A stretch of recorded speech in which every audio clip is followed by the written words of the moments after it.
in the county of Devon 2 brothers, Ralph and Nicholas. Nicholas Senior. Who married the daughter of a neighbouring gentleman with a dower of £1,000. This good lady bore him 2 children, a son and a daughter. Kate. And Nicholas. Junior. Nicholas looked about him for the means of repairing his capital, now sadly reduced by this increase in his family and the expenses of their education. Meanwhile, Ralph applied himself passionately to money-getting. In which I swiftly became so buried and absorbed that I quite forgot my brother for many years. And if at times a recollection of his old playfellow broke upon him, it brought along with it a companion thought. If I see him, he'll want to borrow money of me. So Mr. Ralph Nickleby shrugged his shoulders. No, things are better as they are. So Nicholas Senior was left to contemplate how he might make his estate provide for his family. Speculate with it. Speculate, my dear? But why not? Because, my dear, if we should lose it, we shall no longer be able to live. Fiddle. I'm not altogether sure of that, my dear. Think of your brother. Would Ralph be what he is if he had not speculated? That's true. Yes, very well, my dear. I will speculate. Which he did. And lost everything. Which hurt Nicholas so much that he took to his bed.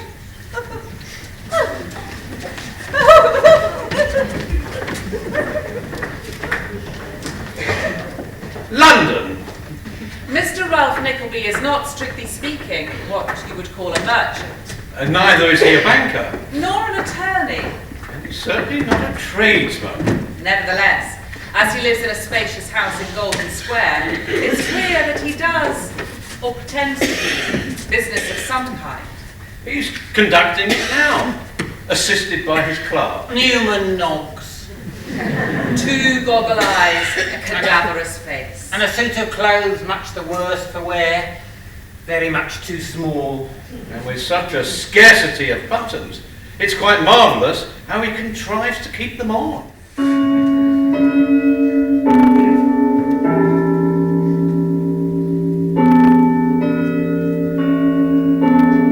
Is that 12:30, Knox? I should think so. My watch has stopped. I don't know from what cause. Not wound up? Yes, it is. Overwound then? And that can't very well be. Must be. Ah, the letter about the mortgage has come, has it? I thought. Wrong. What has come then? I have. What else? This. Postmark Strand, black sealing wax, black border, woman's hand, CN in the corner. Black wax. Shouldn't be surprised if my brother were dead. I don't think you would. As I suspected, he is dead. Oh, that's sudden. Children alive? Yeah, both alive. Oh, both. And the widow. And all 3 of them in London, confounded.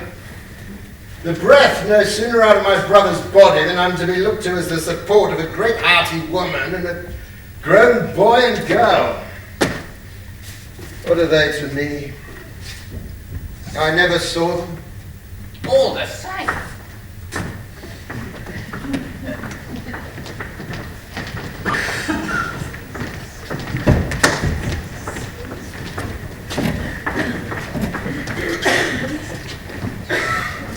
In London, young Nicholas finds himself face to face with a young lady.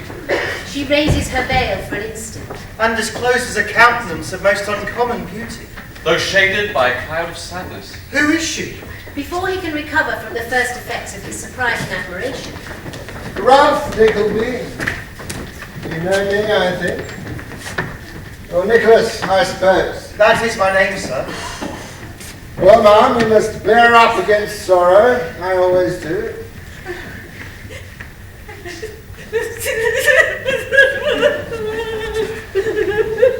You didn't mention in your letter what my brother's complaint was, ma'am. We have reason to fear that he died from a broken heart. Ha! No such thing.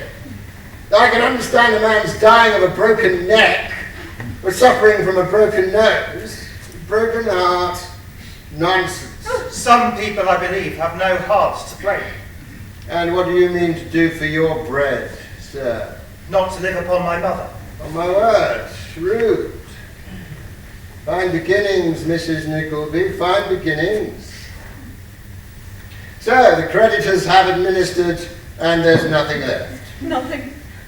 And you spent what little money you had in coming to London to see what I can do for you. I had hoped you might do something for your brother's children. Well, miss, we must get you apprenticed to some boarding school or dressmaking or something. Have you ever done anything, sir? No. I thought not. This is how my brother brought up his children, ma'am. Are you willing to work? Of course I am. Then see here. This caught my eye this morning. You may thank your stars for it. Education. At Mr. Wackford Sueers Academy, Dotheboys Hall. At the delightful village of Dotheboys, near Greta Bridge in Yorkshire, youth are boarded, clothed, furnished with pocket money, supplied with all necessaries, instructed in all languages, living and dead, and every other branch of classical literature. Terms, 20 guineas per annum, no extras, no vacations, diet, unparalleled. Oh yes, an able assistant is wanted. An able assistant. Annual salary, £5. £5. Master of Arts would be preferred. Oh, but she's not a master of arts. Oh, that I think can be got over. But the salary is so small, and it's such a long way off. Hush, Kate, my dear. One must know best. If I am fortunate enough to be appointed to this post, sir, what will become of those I leave behind? Your mother and sister will be provided for. Then I am ready to try my fortune with Mr. Sueers. He can but refuse. You won't do that. Suppose some young nobleman who is being educated at the hall were to get his father to appoint me as travelling tutor, Uncle? Yes? And who knows, but when he came to see, he might fall in love with Kate and marry her, Uncle? Who knows? Who indeed? How happy we should be. The pain of parting is nothing to the joy of meeting again, when all these sad times shall be forgotten Oh, now that's settled. Come and meet Mr. Squeers' appearance is not prepossessing, He has but one eye. and the popular prejudice runs in favour of two. The eye he has is unquestionably useful, but decidedly not ornamental, resembling the fanlight of a street door. Stop! You'll do. I'll do. Tomorrow morning, 8 o'clock, coach to Yorkshire. I'll do. I'm going to be a teacher.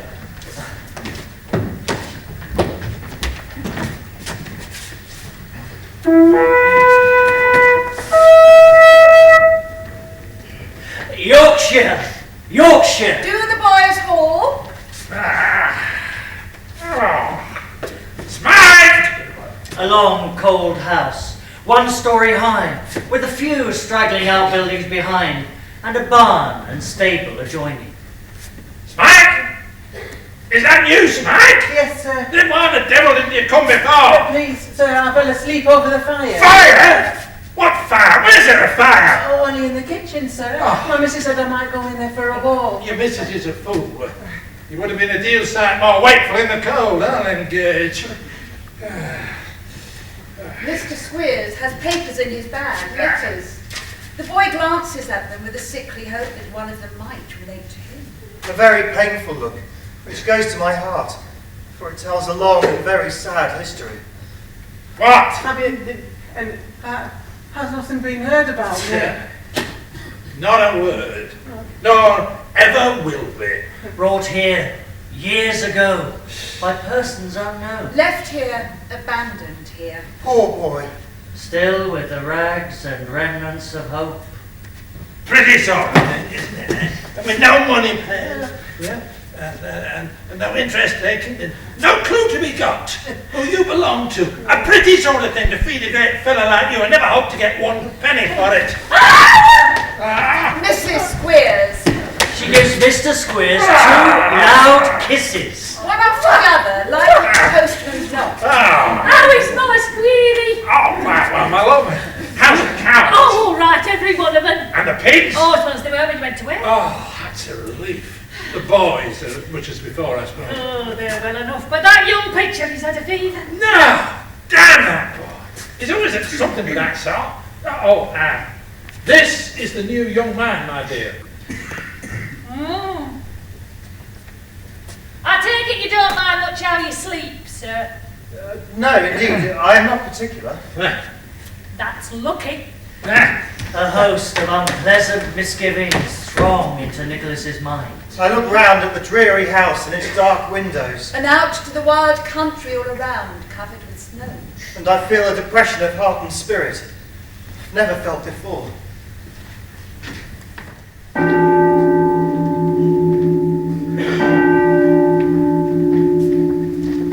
Meanwhile, London, Saturday afternoon. Newman Noggs calls on Mrs. and Miss Nickleby at their lodgings. Punctual to his time, he breathes a whiff of cordial gin through the keyhole.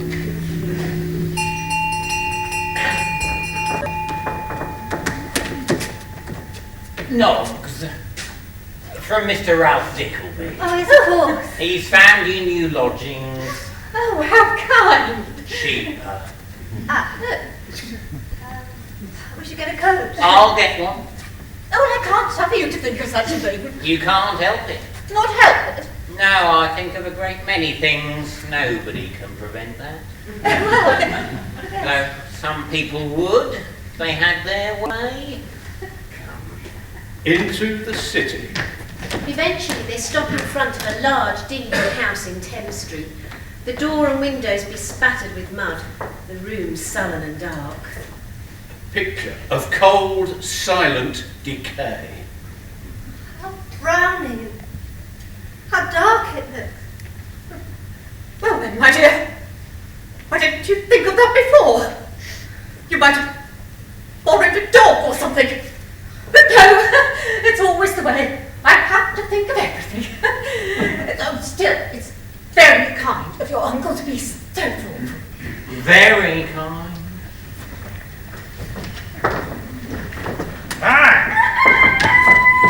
Look sharp now, look sharp. It's brimstone morning. We purify the boy's blood now and then. Purified, fiddlesticks. They have brimstone and treacle, because partly without it they'd always be ailing and giving us a world of trouble. And partly because it spoils their appetites and comes cheaper than breakfast and dinner. So it does them good and us good at the same time. So that's fair enough. I'll get the ball. Oh, a most invaluable woman, that little bit. Indeed, sir. Oh, yes. I don't know her equal. I do not know her equal. To them boys, she's a mother. But she's more than a mother to them. 10 times more. She does things for them boys I don't believe half the mothers going would do for their own sons. I should think they would not, sir. Last week, one of them got an abscess on it. To see her operate upon it with a penknife. Oh, what a member of society that woman is. Come down. Lend me a hand with my school coat, will you?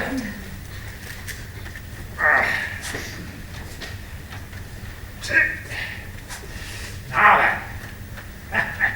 This is our shop, Nickleby. A bare and dirty room, with a couple of windows, whereof a 10th part might be of glass, the remainder being stopped up with old copybooks and paper. A couple of old rickety desks, cut and notched and inked and damaged in every possible way. The walls so stained and discoloured that it is impossible to tell whether they have ever been touched with paint or whitewash. But the pupils, the young noblemen, Children with the countenances of old men. Little faces, darkened with a scowl of sullen, dogged suffering. What an incipient hell is breeding here? A row of boys waits to be treated.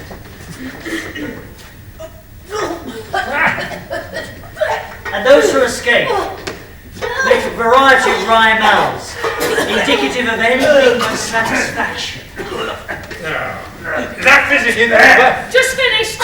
Here, take away. Look sharp. Right now. Do it, do it. First class. This is English spelling and philosophy, Nickleby. We'll get up a Latin one and hand that over to you. Where's the first boy? He's cleaning the back parlour window. So he is, to be sure. We go upon the practical mode of teaching here, Nickleby. The regular education system. C-L-E-A-N.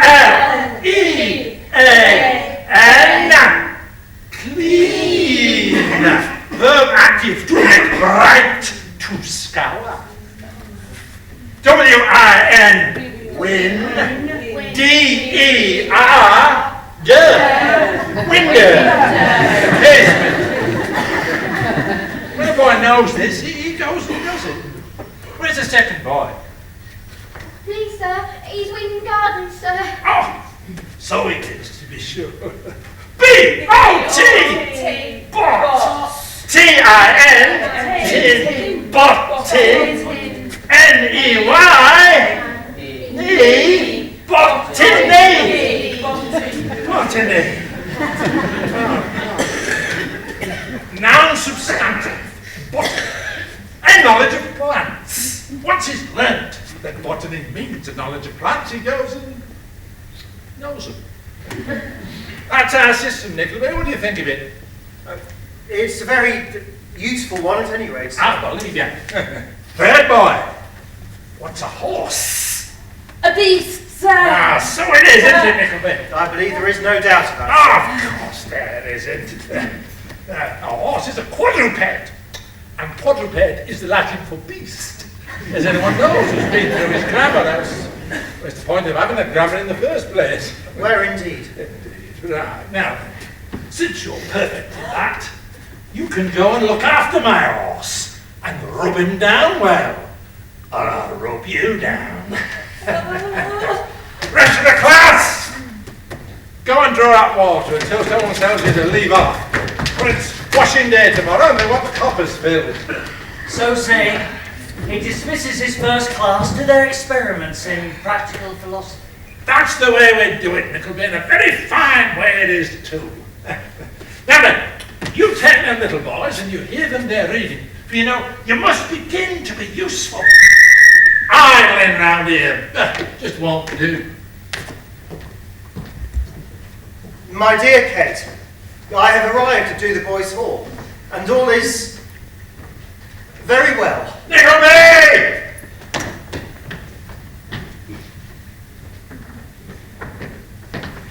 In London, Ralph Nickleby has managed to procure Kate a situation. With a milliner and dressmaker. A milliner? And dressmaker. A milliner and dressmaker, Kate. Oh, you must thank your uncle for his kindness. This is proper employment, Kate. This is employment of most genteel and respectable kind. This... The lady's name is Mantalini, Madame Mantalini. She lives near Cavendish Square. I'm very much obliged to you, Uncle. I'm very glad to hear it. I hope you'll do your duty. Oh, she will, undoubtedly. Kate! I will try to please. Oh, don't begin to cry. I hate crying. It is very foolish, I know. It is. Let me hear no more of it. Come along.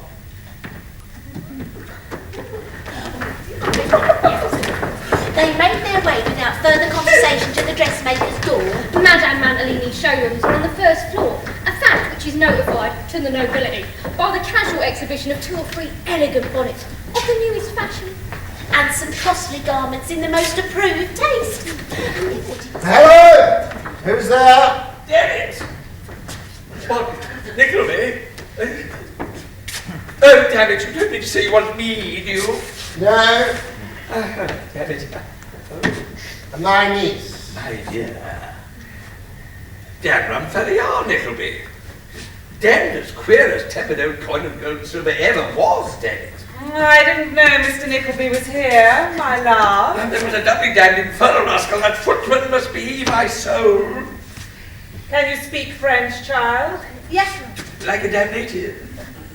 We keep 20 young women constantly employed in the establishment. Yes, some of them damned handsome too. Bartolini! My cup of happiness is sweetener. Do you wish to break my heart? Not for 20,000 hemispheres populated with little ballet dancers. You will, if you persevere in that mode of speaking. You will pay no attention, if you please, to what Mr. Mantalini says. I do not, ma'am. Mr. Mantalini knows nothing about any of the young women. I do not allow it.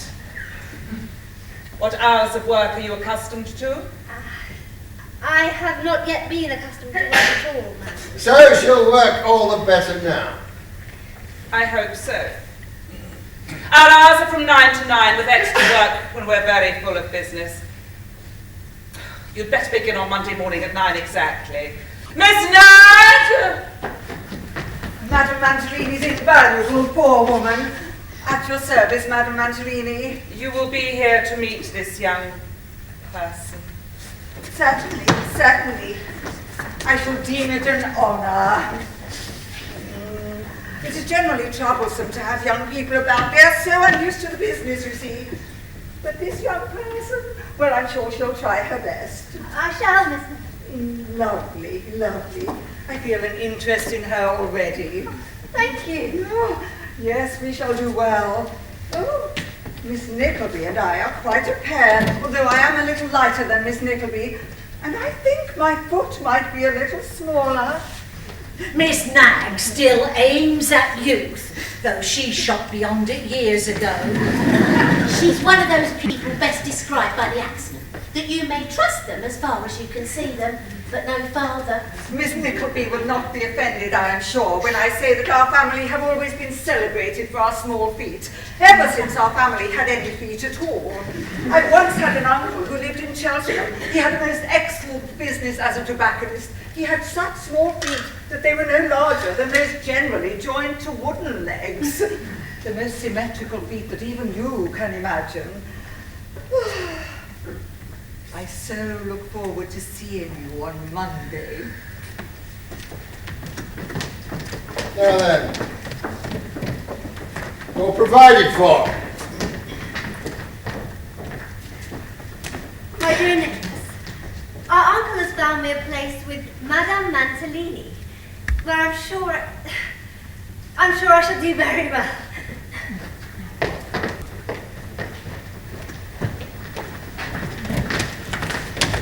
Mr. Squeers' custom, on the day after his return from London, to call the boys together and make a sort of a report regarding the relations and friends he's seen. The news he's heard? The letters he's brought down and so forth. Now, boys, letters.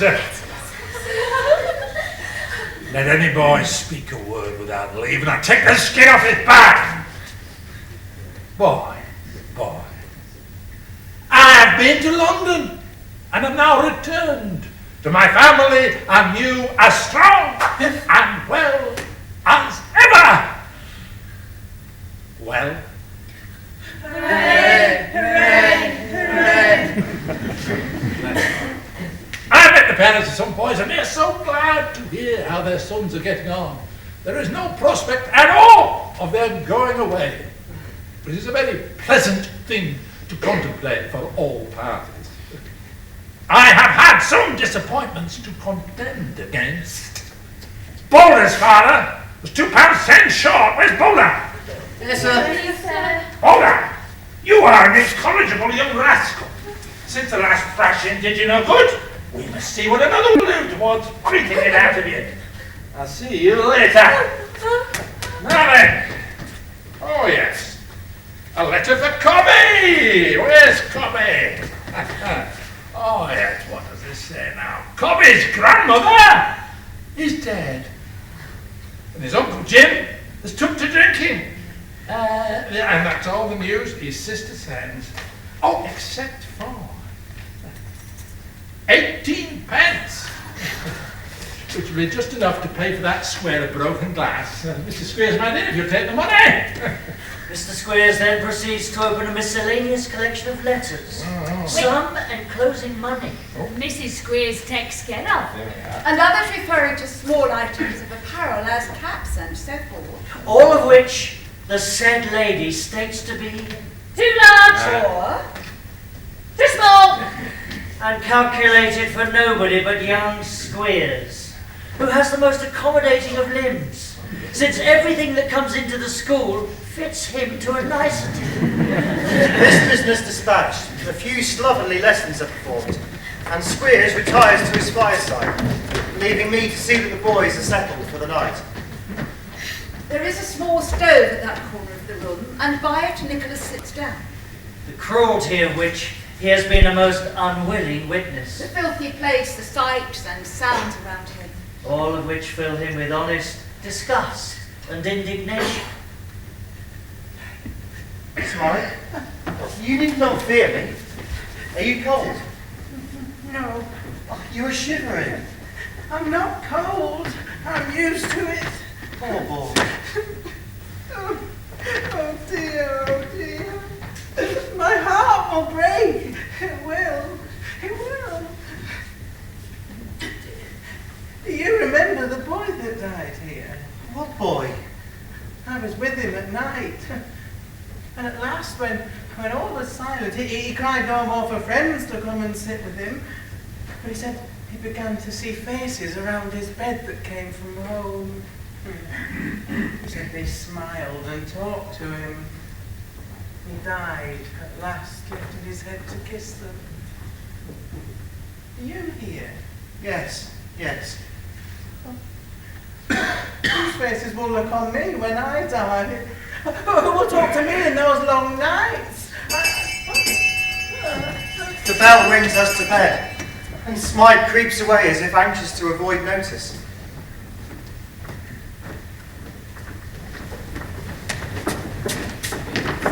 In London, Kate starts work at Madame Mantalini's. Her duties are limited to holding articles of costume until Miss Nag is ready for it. Now and then tying a string or fastening a hook and eye. Oh, she's awkward. She can do nothing right. How can Madame Mantalini have such persons about her? No, Miss Nickleby's a very excellent, very well behaved, very unassuming young woman. Lovely. Delightful. Yes. Really? Oh, you must allow for inexperience, Madame Mantalini. I consider her the most awkward girl I ever saw in my life. Oh, poor dear thing, it's not her fault. I quite love the poor girl. Oh, you poor soul. I take an interest in you, upon my word I do. A sister's interest, of course.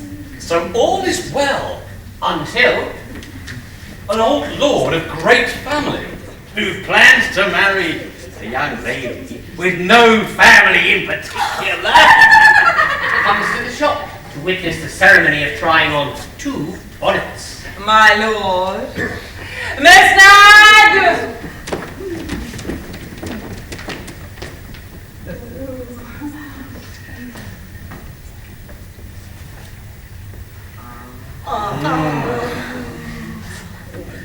A most elegant appearance. I never saw anything so exquisite in all my life.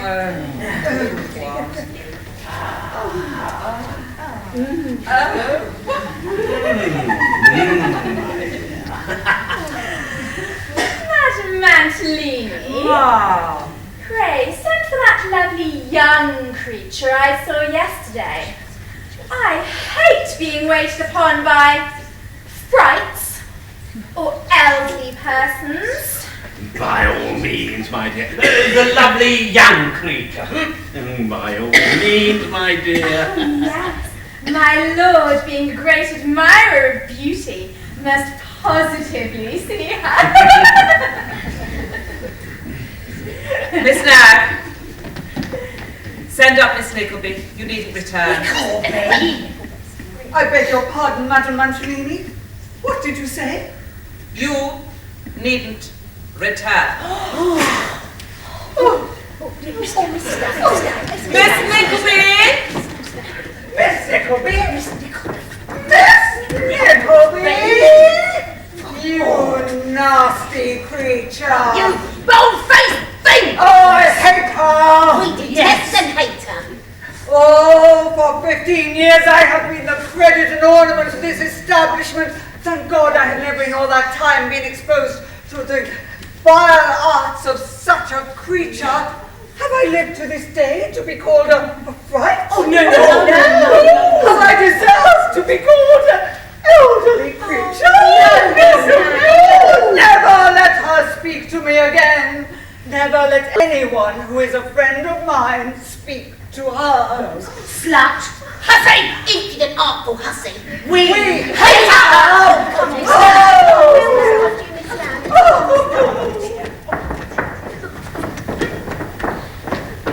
And that knuckleby, I hate him.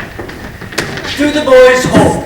The Sueers family, Mr. and Mrs. and Fanny, and young Wackford discuss Nicholas. Knuckleboy? What do you hate him for, my dear? Who's Knuckleboy? Oh, I'll tell you who he is, Fanny. He's a proud, haughty, consequential, turned-up-nose speaker. But he's cheap, my dear. The young man is very cheap. He's dear if you don't want him, But isn't we he? do want him. I must have some assistance until such time as young Wackford is able to take charge of the school. Am I to take care of the school while I grow the man, Father? You are, my son. Ow, my eye! Want to give it for boys? Want to make them squeal again? There's my boy.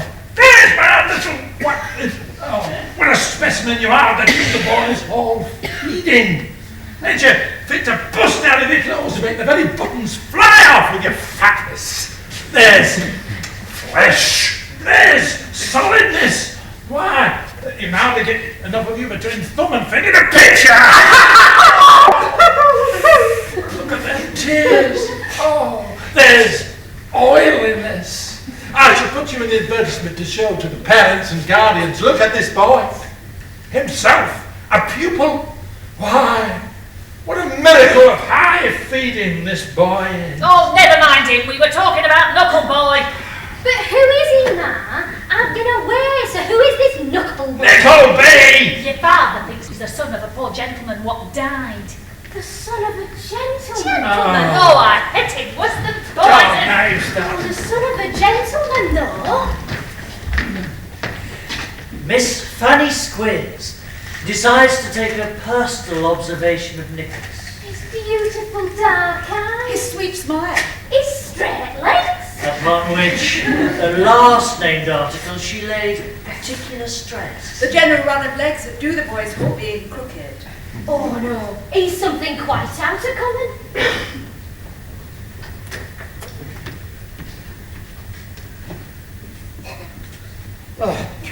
Miss Sueers? Oh, I beg your pardon. I thought my father was, or might be. Dear me, how very awkward. Mr. Sueers is out. Oh, I am very sorry I intruded, I am sure. I was only seeking to repair this pen. Oh dear. If that's all you want, perhaps I can help. Shall it be a soft or a hard nib? Oh, he has a beautiful smile. Which? Oh, as hard as possible if you will.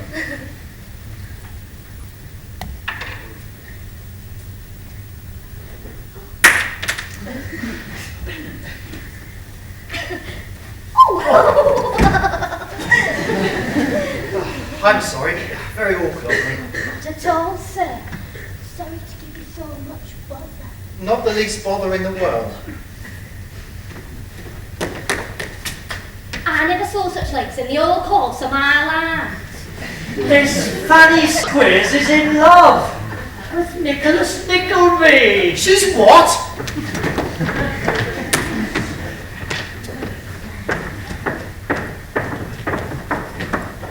This has come to nothing. Her position at Madame Mantalini's. Kate is again without employment. I say again. It's scarcely necessary to observe she has never said so before. And milliners and dressmakers is the very last description of business she should have thought of attaching herself to. She should have consulted her own mother. Well, she'll have to find something else. Meanwhile, there is something she can do for me. Oh, my dear. You're to dine with me at 6:30 tomorrow. To dine? I have a small party of gentlemen with whom I am connected in business. Your mother has promised you shall keep house for me. I'm not much used to parties. This is business, and such novelties are an important part of it. You don't mind obliging me? Mind? Why, my dear I spoke to my niece. I shall be very glad, of course, Uncle. Only, I'm afraid you'll find me rather awkward and embarrassed. Oh, no. Come when you like. In a hackney coach. I'll pay. The man is ill at ease. Good night. God bless you. The blessing seems to stick in his throat, as if it's not used to the thoroughfare and doesn't know the way out. But he gets out somehow, and having disposed of it, he leaves abruptly. How wonderful of your uncle. He is kindness itself. Oh, now let me see. Your black silk frock will be quite dressing up. With a pretty little scarf and a plain button in your hair. So in good time? Or in bad time, as you like to take it. Kate makes her way to Golden Square.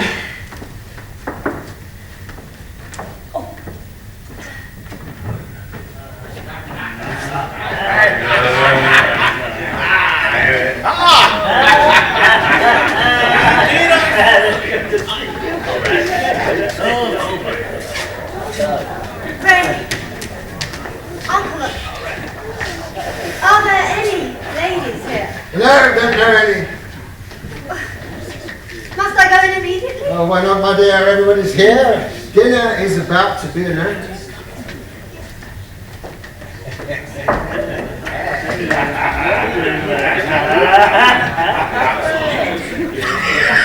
Lord Frederick Verisop. A suit of clothes of the most superlative cut. A set of whiskers of similar quality. A moustache. A head of hair. A young face. Oh, what the devil? My niece, Miss Nickleby, my lord. How do you do? I'm very happy. Introduce me, Nickelback. Another superlative gentleman. Something old. Something stout. Something longer in the face. Something longer upon town. Some mulberry or hock. Otherwise, there's no account the pack, Miss Nickelback. Two circumstances strike home to Kate and bring the blood tingling to her face. One is the flippant contempt with which the guests evidently regard her uncle. The other, the easy insolence of their manner towards herself. Dinner is served, gentlemen. No, jam it very soft. I'll see Miss Nickleby. No. Yes. We've settled the matter just now. With our eyes. Very good, what wit! I wish you'd interfere, Nickleby. Well, what's the matter, my lord? Fellow Hawk is monopolising your knees. Well, he has a tolerable share of everything you lay claim to. How we all laugh! How we all roar! Each other's doing the other. We are Sir Mulberry's toes in ordinary. That is every witticism! At the witticism of others! We prey upon Lord Verisop. Although he is weak and silly, he is not vicious. Sir Mulberry Hawk is remarkable for his skill at ruining young gentlemen of fortune, like Lord Verisop. Here's Miss Nickleby, wondering why nobody will make love to her. I'll help any man £50 that Miss Nickleby can't look me in the face and tell me she wasn't thinking so. We're done with 10 minutes. You're making the subject of any bet.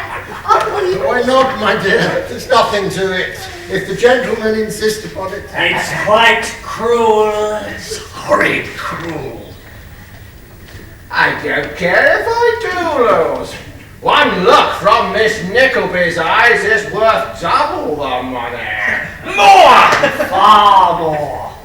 How goes the time? 4 minutes gone. Bravo! Won't you make one effort for me, Miss Nickleby? Now you needn't trouble yourself to inquire my buck. Miss Nickleby and I understand each other.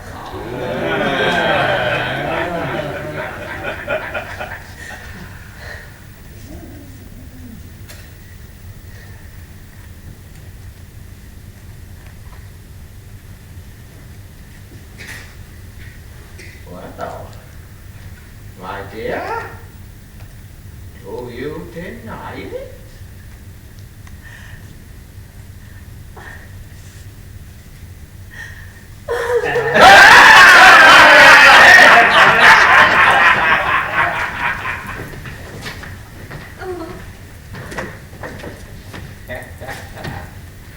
Was that real now? Or only to display the eyelashes? I looked at them for 5 minutes. Upon my soul, they're perfect. Why did I speak and destroy such a pretty little picture? Do me the favour to be silent now, sir. Oh, such a devoted slave, Miss Nickleby. It is an infernal thing to treat him so harshly. Upon my soul it is. I wish you to know that your behaviour offends and disgusts me. If you have a spark of gentlemanly feeling remaining, you will leave me. Oh, why do you keep up this appearance of excessive rigour, my sweet creature? Be more natural, my dear Miss Nickleby, eh? Be more natural, too! Let me go, sir! Not for the world! This is fun! I only want to talk to you! What is this? It is this, sir! That beneath the roof where I should most have found protection, I have been exposed to insult that should make you shrink to look upon me. Your way lies there, sir. Don't talk to me like that. Go! Do you know me, you old madman? Do you mean to tell me that your pretty niece was not brought here as a decoy for that drunken boy in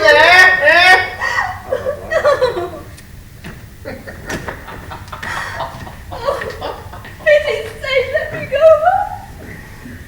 Yes, you shall.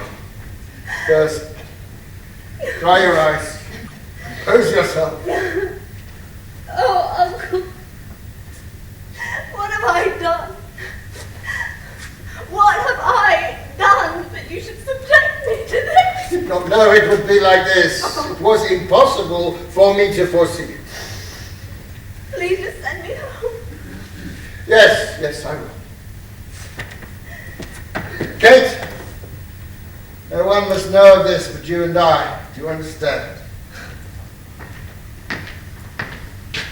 Traces of tears yet scarcely dry.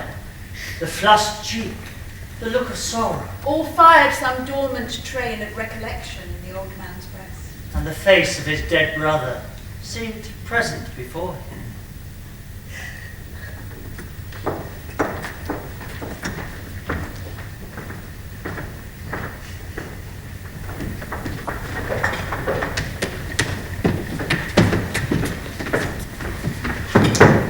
Dotheboys Hall, Miss Fanny Sueers has invited Nicholas to tea with her closest friend, Miss Matilda Price, the miller's daughter, and already engaged to Mr. John Browdy. Farmer. But what's this Nickleby said to you, Fanny? Don't ask. If you'd only seen his looks and smiles, I was never so overcome in all my life. Did he look in this way? Very like that, only more genteel. Then he means something. Depends on it. I've seen that look before. Not yet.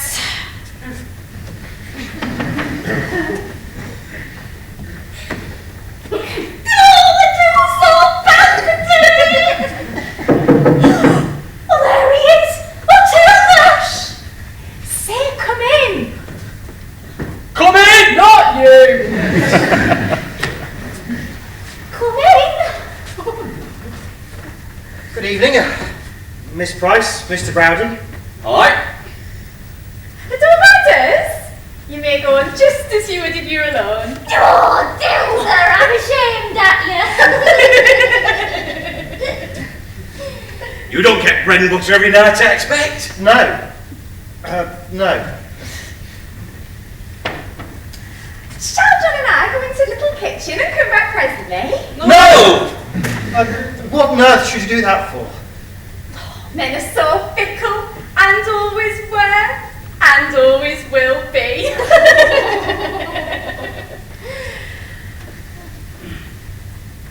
Look at her, dressed so beautiful and looking well, really almost handsome.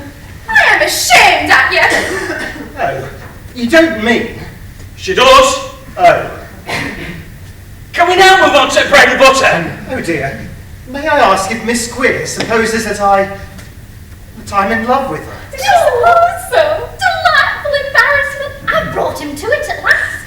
Of course she does. She does. If Mr. Nickleby doubted that, Tilda, he may set his mind at rest. His sentiments are... Stop!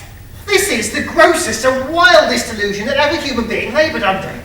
I have not one thought, wish, or hope connected with her, unless it be, and I say this not to hurt her feelings, but to impress her with the real state of my own, unless it be the one object of being one day able to turn my back upon this accursed place, never to set foot in it again, or to think of it but with loathing and disgust. Refused? Refused by a teacher?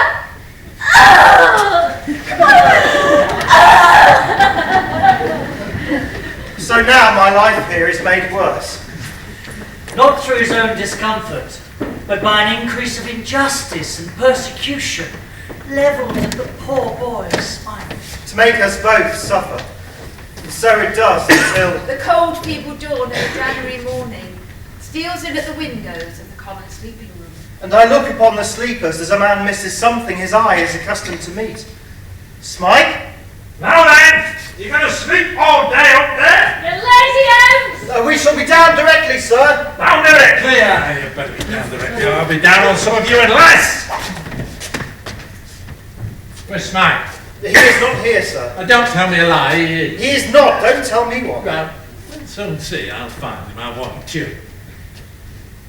Well, what is this? Where did you hid him? I have seen nothing of him since last night. Come now. You won't help him like that. Where is he? At the bottom of the nearest pond, for aught I know. Damn you. What do you mean by that? Where is he? Where? Please, sir, I think Smike's run away. Ow. Who said that? Come in, sir. Oh. Sir, you think that Smike has run away, do you? Yes, sir. Please, sir. And what? Sir? What reason do you have to suppose that any boy would want to run away from this establishment? Eh, sir? Now then, if any other boy thinks that Smike has run away, I shall be happy to have a talk with him. What about you, Nickleby? You think that Smike has run away, I suppose? I think it extremely likely. Oh, you do you? Maybe you know he has. I know nothing of the kind. Take pattern by Smike if you dare, and see what'll happen to him when he's brought back. And I tell you, you will have as bad and twice as bad if you so much as open your mouths about him. If I catch him, I'll stop just short of flaying him alive. I'll give you notice, boys. If you catch him, you're sure to catch him. You can't help it if you've got the right way to work. Go on away with you. Well, that's what I said. Whatever might be the upshot of Smike's flight, nothing but painful and deplorable consequences are likely to ensue from it. Death, from want and exposure to the weather, is the best that can be expected. There is little to choose between this and the tender mercies of Dotheboys Hall. Out of my way, fellas, here myself in. When shall we see the girl again? When? We went. Unless we find out where she lives. What I'd give to know that. What he'd give indeed. I also have my reasons. I use my utmost arts to reduce her pride and revenge myself for her contempt. That's why we're here, Lord Frederick, to ask her uncle. Gentlemen? You ask him, Hawk? Oh, you won't tell me. It has to be you. And be clever in it, my lordship. Now, my lord, what is it? Nickleby. What a pretty creature your niece is. Is she, my lord? I don't trouble my head with such matters. I would like to know where this beauty lives. Let me have another peep at her. You know Hawk is your rival, do you? He always is, damn him. But I want to steal a march upon him. No good can possibly come of your knowing this, my lord. You are making a fortune out of what I owe you, Nickleby, and upon my soul you shall continue to do so. Only you tell me this. Very well. But you must keep it to yourself, do you understand? What is this? Secrets? It's nothing, Sir Mulberry, it's nothing. Brother-in-law! A package came for you. I walked all the way here on purpose to give it to you. All right, go to the office, I'll be with you directly. Brother-in-law? Is this Mrs. Nickleby? The mother of the delightful creature I had the pleasure of meeting the last time I dined? No, it can't be. This lady is too young.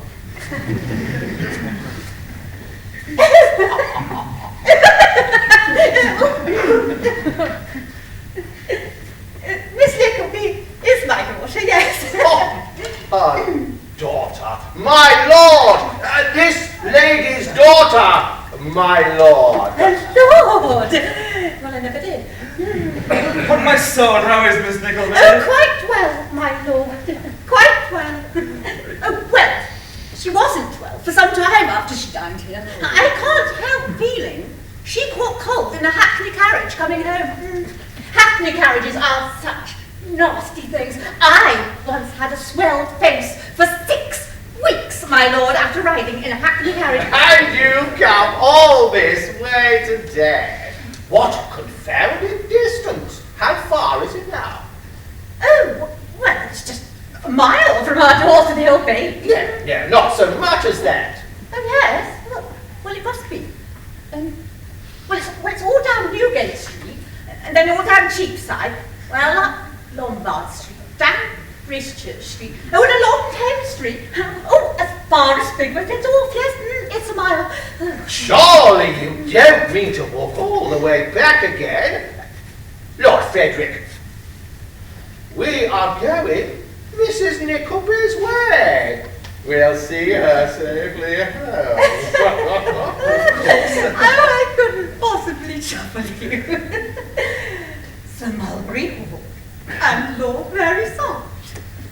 Kate might now pick and choose between 2 large fortunes. What a delight! What a happiness this amiable creature must be to you! I wish I hadn't done this. There's money still to be made. After all, what harm ensues? A little teasing, a little humbling, a few tears. She must take her chance.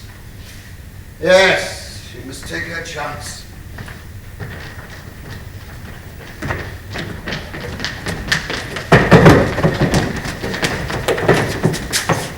Another day, and Nicholas is scarcely awake when he hears the wheels of a chaise approaching the house. It stopped.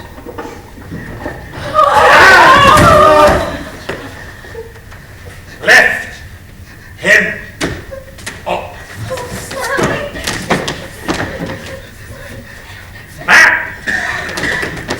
Now, have you anything to say for yourself? Have you anything to say? Move a little out of the way, Mrs. Squeers, right here. I've only got room enough. I was driven to do it. Oh, so you was driven to do it. Not your fault, eh? Oh. Spare me, sir. Oh. I shall thrash you within an inch of your life, and just spare you that. That's a good. I was driven to do it, sir. You nasty, ungrateful, pig-headed, obstinate, sneaking dog! What does he mean by that? Well, just move a little out of the way and we'll find out! Stop! Cried stop. Aye, this must not go on. Must not go on. No, I say must not, shall not. I will prevent it. Don't blame me for this public interference. You have brought it upon yourself, not I. Stand aside, you beggar. Wait! Touch him at your peril. I will not stand by and see it done. My blood is up, and I have the strength of 10 such men as you. Look to yourself, for by heaven, I will not spare you if you drive me on. Stand aside. I have a long series of insults to avenge. And my indignation is aggravated by the dastardly cruelty practiced on helpless infancy in this foul den.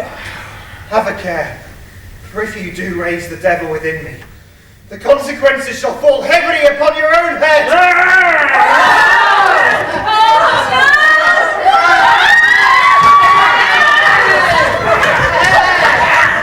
Please, sir. Please, sir. Smike, what do you want? To go with you anywhere, everywhere. My kind friend, take me with you. I'm a friend who can do little for you. May I go with you? Of course, you shall. And the world shall deal by you as it does by me, till one or both of us shall quit it for a better. Come.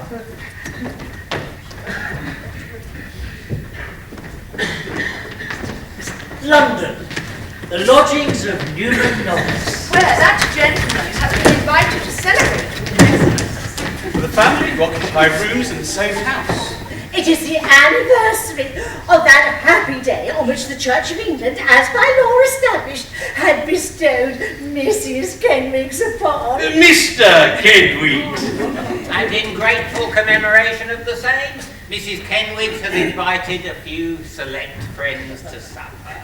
Not least of whom is Mr. Lillyvick, Mrs. Kenwigs' uncle, and a collector of the waterways. And Mr. Kenwigs has prepared a large bowl of hot punch for the occasion. Near to which Newman Noggs manages to place himself. Ladies and gentlemen, your attention, please. When first I come down Yorkshire, not many years ago, I met a lovely Yorkshire girl, I'll have you all to know. She was some lights of buxom, so beautiful and gay. Now listen, and I'll tell you what her daddy used to say. He'd say, treat me daughter decent, don't do her any harm. And when I die, I'll leave you with my tiny little farm. Me cows, me pigs, me sheep, me goats, me stock, me fields and barn. And all the little chickens in the garden. The 3 little Kenwigs, all girls and all with flaxen hair tied in luxuriant pigtails, are disposed on a small form, their faces to the fire. An arrangement which is no sooner perfected than Mrs. Kenwigs is overpowered by the feelings of a mother. Oh, they're so beautiful.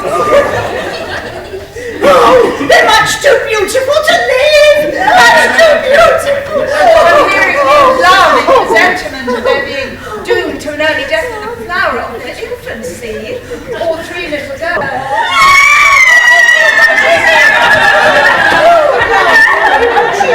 At length, the little Kenwigs are distributed among the company to prevent the possibility of Mrs. Kenwigs being again overcome by the combined blaze of their beauty. Oh, Molina Kenwigs, kiss your uncle. Molina. Oh, Mrs. Kenwigs, my dear, do let Morlina go through that figure dance before Mr. Lilyvick? Oh no, I'm afraid it would trouble my uncle. Oh, it cannot trouble you, I'm sure. You would be very much pleased, wouldn't you, sir? That I am sure I shall. Very well then, I'll tell you what. Oh, Morlina shall do the steps if Uncle can persuade Miss Petauker to recite for us afterwards. The company all being ready, Morlina dances a dance.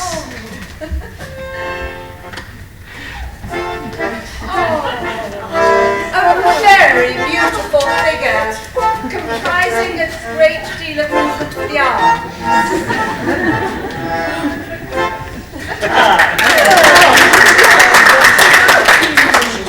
Now, Miss Petauker, you promise?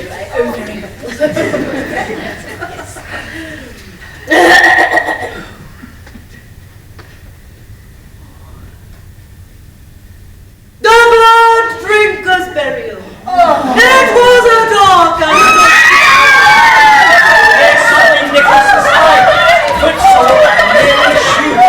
Wet, dirty, faded, with every mark of fatiguing travel. Newman, your letter to me. You said I might call on you. If ever you had need, I did. That time has come. Newman's first act is to compel Nicholas to drink half the punch at a breath. Nearly boiling as it is. Then Nicholas recounts the circumstances which led to their flight. Oh, What? it's true then. You really did beat Mr. Squeers? Yes, but I shall never regret it. Never. My dear young man, you must I tell you, away. Newman, if I'd stood by tamely and passively, I should have hated myself for it. This sort of thing will never do. Well, the black-hearted scoundrel. Damn it! I'm proud to hear of it. I would have done it myself. And you are welcome, sir. Most welcome. My mother and sister, Newman, how are they? Oh, well, both well. And my sister is still engaged in the business which she wrote to me about. Ah. Has my uncle heard from Yorkshire? What has he heard? I must know it sooner or later. Tell me, pray. Tomorrow morning. Hear it tomorrow. Why? You'd sleep the better. I should sleep the worse. I cannot hope to close my eyes unless you tell me everything. Oh, very well. The day before yesterday, your uncle received this letter. I took a copy while he was out. Dotheboys Hall, Thursday morning. Sir, my pa requests me to write to you. The doctor's considering it doubtful whether he'll ever recover the use of his legs, which prevents his holding a pen. My pa is one mask of bruises, both blue and green, when he jumped upon him with his feet, and also used language which I will not pollute my pen with describing. He assaulted my ma with dreadful violence, dashed her to the earth, and drove her back home several inches into her head. A very little more and it must have entered her skull. We have a medical certificate that if it had, the tortoise shell would have affected the brain. Me and my brother were then the victims of his fury, since which we have suffered very much, which leads us to the arrogant belief that we have suffered some injury in our insides, especially as no marks of violence are visible externally. I'm screaming out loud all the time I write, which takes my attention off rather and hope will excuse mistakes. Hoping to hear from you when convenient. I remain yours, etc., Fanny Squeers.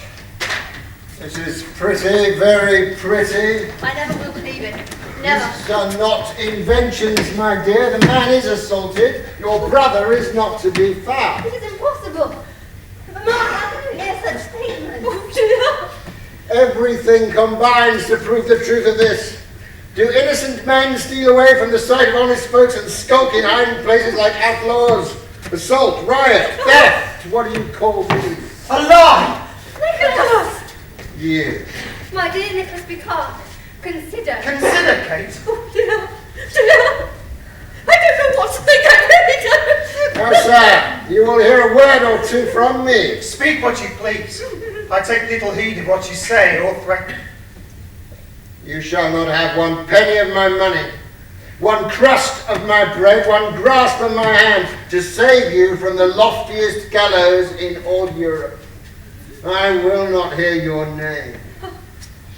I will not help him. I will not help those who stand by him. Those who, you mean? Renounce him. No. Or renounce all help from me. I can't renounce my only son, even if he has done all he's saving us. Why do you say if, Mamma? You know he has not. But I don't know what to think one way or another. Very well. Stay! You need not leave, sir. I'll go now. And it will be long, very long before I darken these doors again. Kate, I must. Oh, do not say so. My dear brother, you break my heart. Mamma, speak to him. Uncle, somebody, for heaven's sake, speak to him. You'll be helped when I'm away. I'm no help to you now. I'll bring you nothing but sorrow. You hear what he says, my dear? I leave them to you, son. There will be a day of reckoning sooner or later. And it will be a heavy one for you if they are robbed.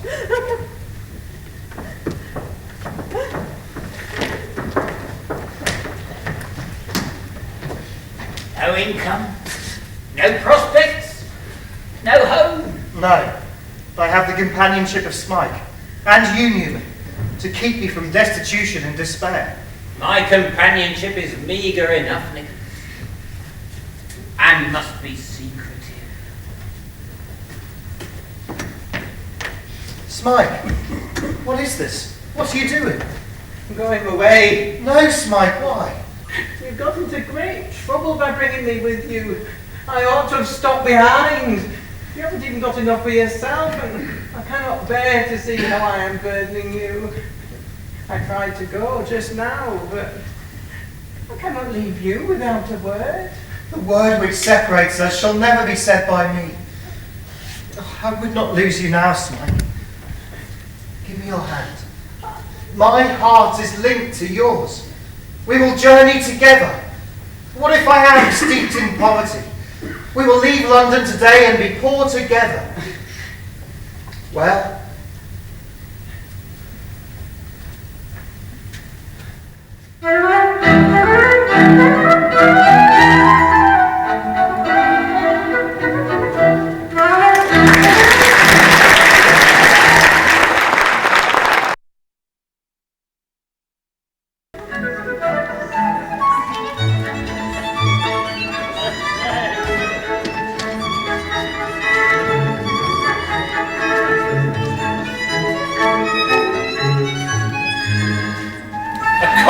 dry, foggy morning in early spring.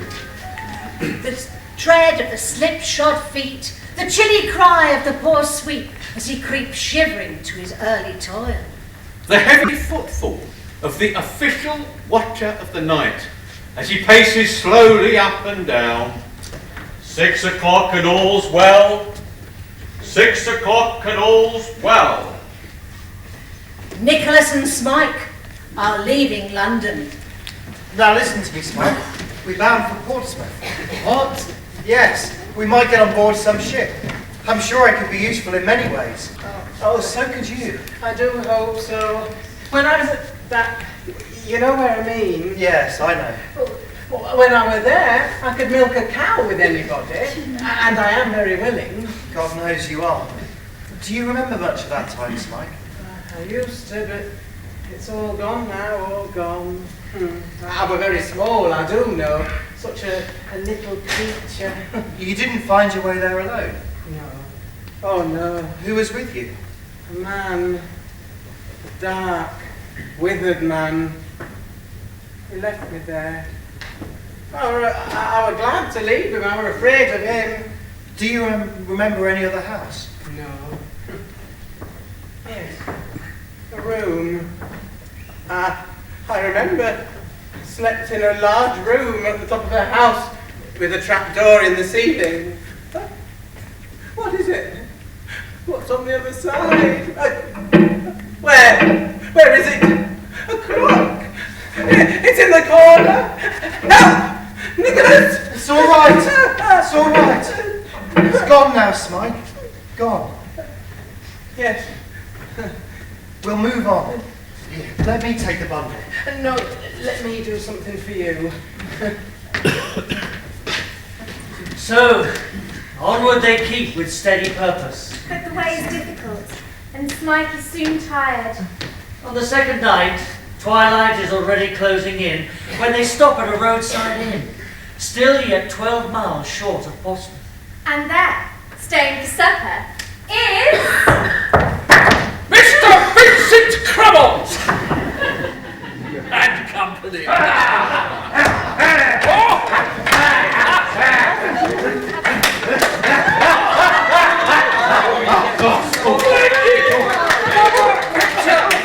Do it again, boy!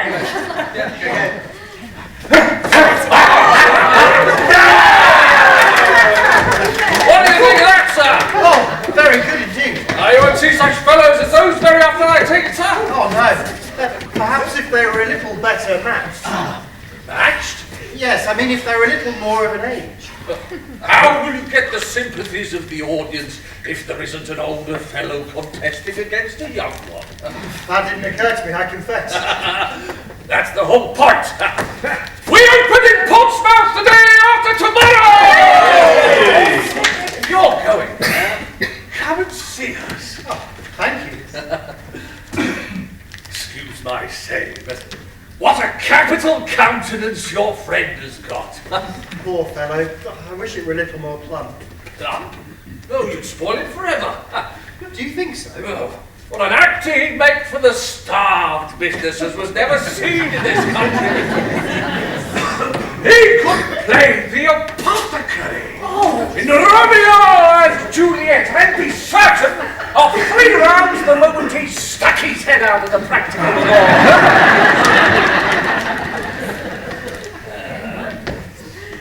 Why are you going to Portsmouth? To try for a berth on a ship. No? No experience, you see. There's not a skipper who would think you are worth your salt when he can get a practiced hand, which he will do in Portsmouth. I suppose so. Does no other profession occur to you? No. I can tell you one. The stage. Stage? The theatrical profession! I am in the theatrical profession myself. My wife is in the theatrical profession. My children are all in the theatrical profession. I had a dog that lived in Diamond. I'll bring you out. And your friend too. But I never acted. Oh, you can be useful to us in 100 different ways. I could? Yes. You could write us a piece to bring out the strengths of the whole company whenever we wanted one. And you might perhaps work in a real pump and 2 washing tubs. Into the piece? Yes. I picked them up cheap the other day. See, I'd introduce them. Oh, they'll look very well in all the posters. Separate lines. Real pump. Splendid tubs. Great attraction. Yes. Yes, I see. So, what do you say? Will you join us? I don't know. What with your salary and that of your friend, and what with your writing, you done? £1 a week? £1? Yes. You live like a prince! What's your name? It's Johnson. Well, Johnson, what do you say? I say we'll try it. Hey! We'll try the stage. Mr. Johnson, allow me to introduce you to my wife, Mrs. Vincent Crummles. Oh, I am glad to see you, sir. I am very glad to see you. And I'm still more happy to hail you as a promising member of our corps. Oh, you too are welcome, sir. Oh, admirable. An acquisition indeed.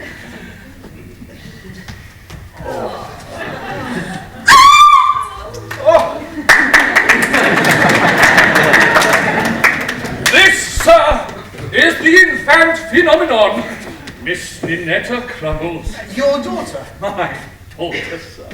The idol of every place we go, sir. The talent of this child is not to be imagined, sir. She must be seen, sir, seen to be ever so faintly appreciated. May I ask how old she is? 10 years old. Not more? Not a day. Extraordinary. It is, for she has a comparatively aged countenance. Having been kept up late at night and put upon an unlimited allowance of gin and water. To prevent her growing tall.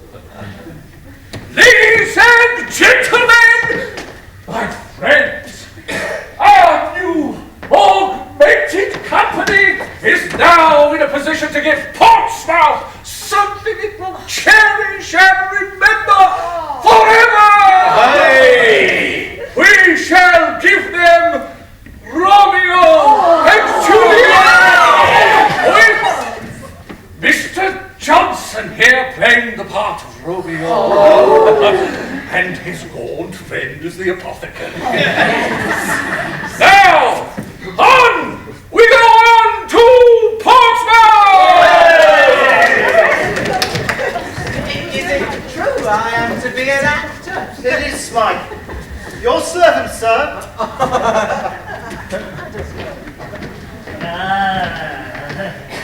Your servant, ma'am.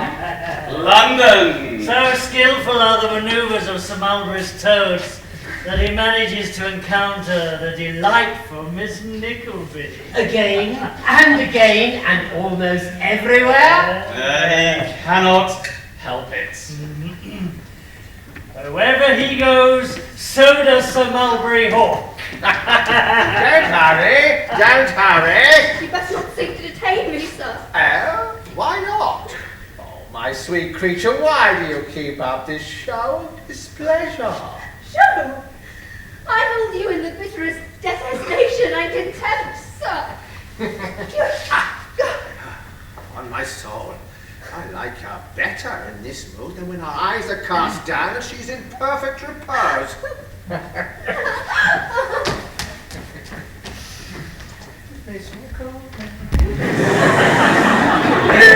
sir, heel and toe, and villain! Bravo, sir, bravo. Oh, bravo, splendidly done. I fear I still have much to learn. Oh, but you can be taught. I am a skilled teacher, and I shall take you under my wing. Did you ever hear of Miss Pitauka, sir, of the Theatre Royal Drury Lane? Why, yes, indeed, I met her. Mrs. Crummles taught her nearly everything she knows. If you know Miss Pitauka, then you are acquainted with as much talent as was ever compressed into one young person's body. She's the only sylph I ever saw who could stand upon one leg and play the tambourine on her other knee like a sylph. Oh! Oh, but it was I who brought her out, Mr. Johnson. Mrs. Crummles was the original blood drinker. Was she indeed? When I first met this admirable woman, Johnson, tell me what you were doing, my dear. Oh, well, I was standing on my head on the butt end of a spear, surrounded by blazing fireworks. I adored her from that moment onwards. Oh, you will learn from me, Mr. Johnson. Much what you need may be found in life itself. As, for example, the look of defiance. Oh, show him the look of defiance, Mr. Crummles.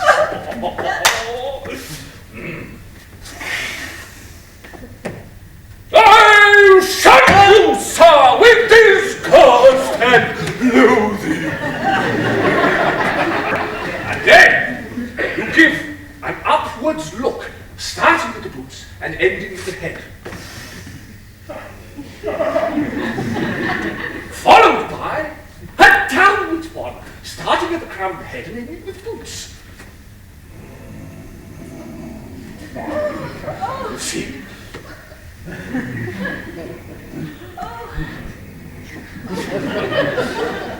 You'll soon get it. Spike? What's the matter? I cannot learn the words. I cannot. My dear friend, I will help you. Do the moves and the words will come to you. Let's try it. Now, you remember the first time you were here? Yes. Romeo has been calling for you, hasn't he? Yes. And you come to see about it from stage right. Over there. Try it.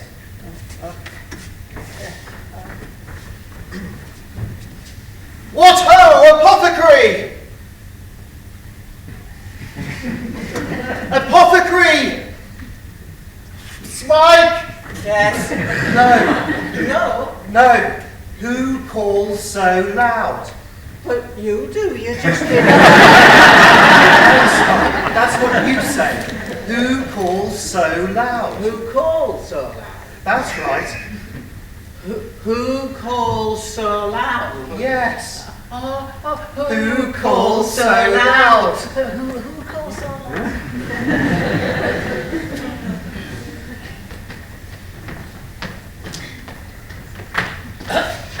Who's that? Me, your niece. What of her? She's here. Here. What does she want? I don't know. Shall I ask? No. Show her in.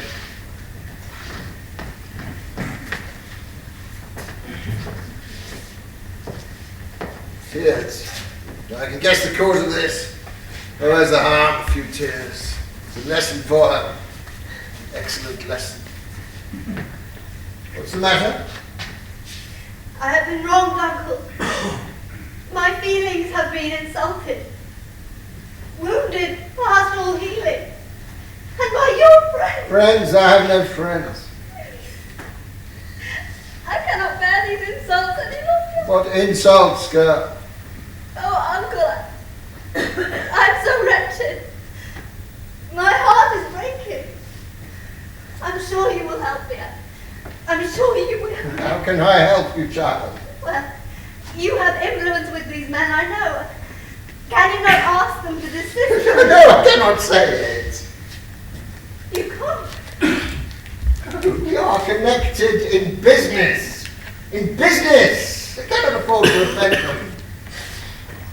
We all have our trials, Kate. This is one of yours. Some girls would be proud to have such gallants at their feet. Proud?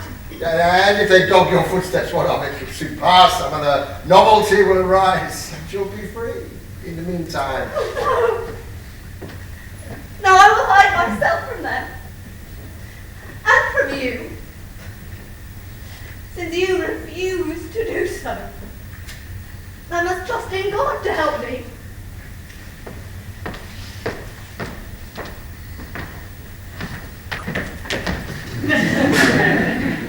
Nicholas shall know of this.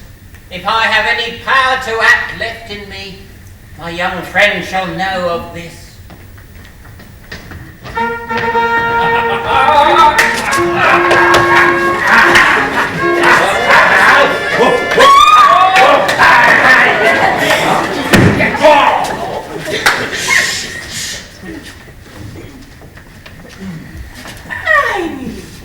Her eyes in heaven would through the airy region stream so bright that birds would sing and think it were not night.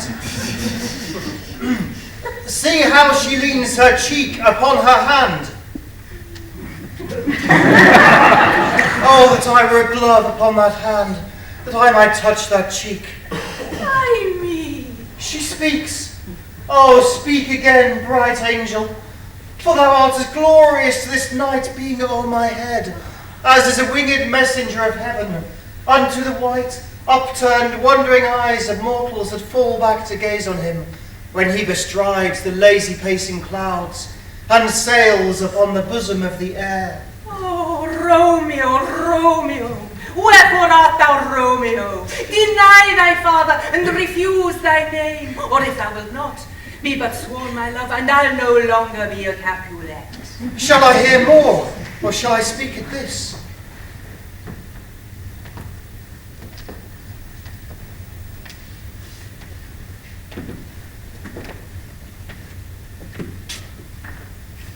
Who is that girl? Yes? Romeo? What's this? A message. A letter? From Newman Knox. Very inky, very short. Very dirty, very small. Very mysterious. Return to London. Lose not an instant. Be here this night, if possible. Your sister. My sister? What? I can say no more. Smike! Smike! Who calls so loud? We're going back to London tonight. Here! Johnson! Come back here! Romeo! Romeo!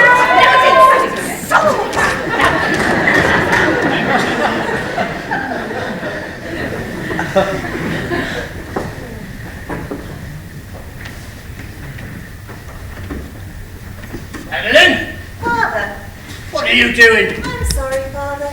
Stand there daydreaming? Yes, I imagined I was to play. What about me? I thought I was to play. I thought I need you with me, Madeleine. I need you. Yes, I'm sorry, Father. I'm here now.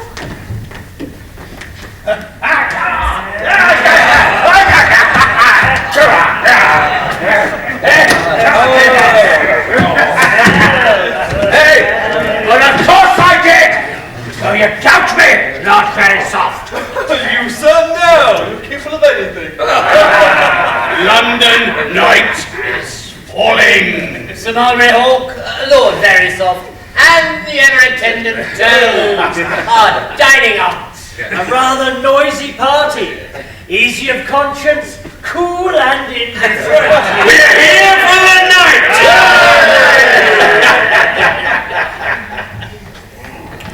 A letter brought Nicholas and Smike here as night was falling, and Nicholas must hear at once all the story of humiliation. And Ralph Nickleby's refusal to help.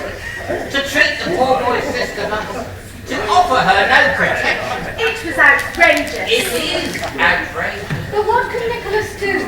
I don't know, but he cannot sit still and do nothing. Tired as he is from the journey, he must go out and do something. He's a headstrong young man. I worry about that. I worry what he will do. I must do something. What? I don't know. So he paces.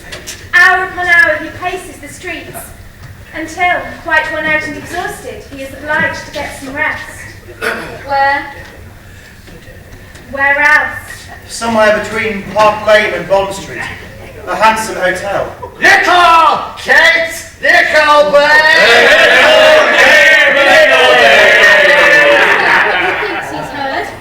It can't be. There was no respecting what was said. It was coarse and swaggering. I must be mistaken. Oh, that's she! She's a true Nickleby! Just like our old Uncle Ralph. She holds back to be the more sought after. Infernal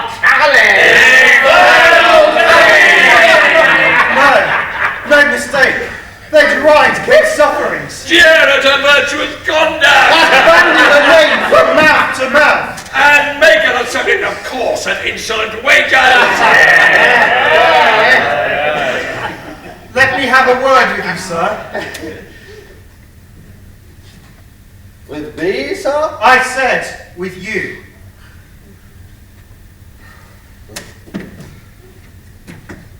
Upon myself. A mysterious stranger. Will you step apart with me for a few moments, or do you refuse? There, sir. My business you will guess. Your name and address. I shall. Give you neither. If there is a gentleman in this party, he will acquaint me with the name and residence of this man. I am the brother of the young lady who has been the subject of your talk. I denounce this person as a liar and impeach him as a coward. Oh, that's the fair talk. I have nothing to say to boys of his station. You are a base and spiritless scoundrel. Will you make yourself known to me? Now. I've had enough of this. Call for my cab. Try to leave and I'll come with you. By heaven, I will if I hang on to the footboard. You'll be horsewhipped if you don't. You are a villain. And you are an errand boy for aught I know. Then I tell you again, Miss Nickleby is my sister. Will you or will you not answer for your unmanly and brutal conduct? To a proper champion, yes. To you, no. Stand out of the way. John! And now, in a moment, all is urgency and movement. The whole cab is close to the door. Nicholas snatches at the rein. The horse plunges so violently, scarcely be held. Can't do nothing but his fury. Nicholas holds on. Will you unclasp your hand? Will you tell me who you are? Never! Horse cab stops on the street. It lurches, it swerves, it turns, it falls.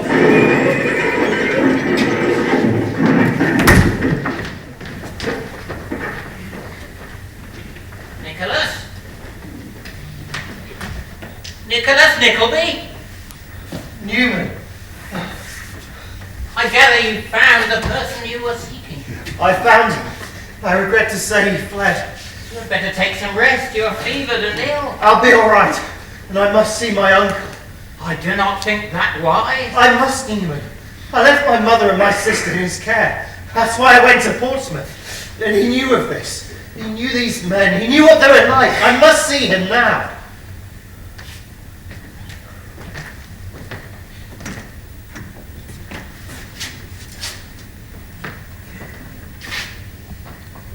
A visitor. What? Now, to see you particularly. You. Leave us. I'll deal with this. I thought we agreed that I you know what we agreed, sir. You cared for me, sir. Did you?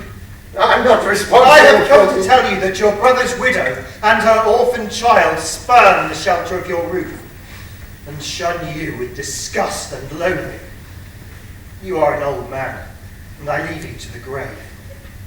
Your sister... My sister is nothing to you. You have nothing! You cannot care for her, you puppy, you have nothing! We need no help from you. Very well! Then you shall have none. What will you do now? I don't know. And where will you live? My rooms are threadbare. No, my good friend, you can't. We'll find something. And at least we'll be free of that man, Newman. Free. Free of that man? No. Not I.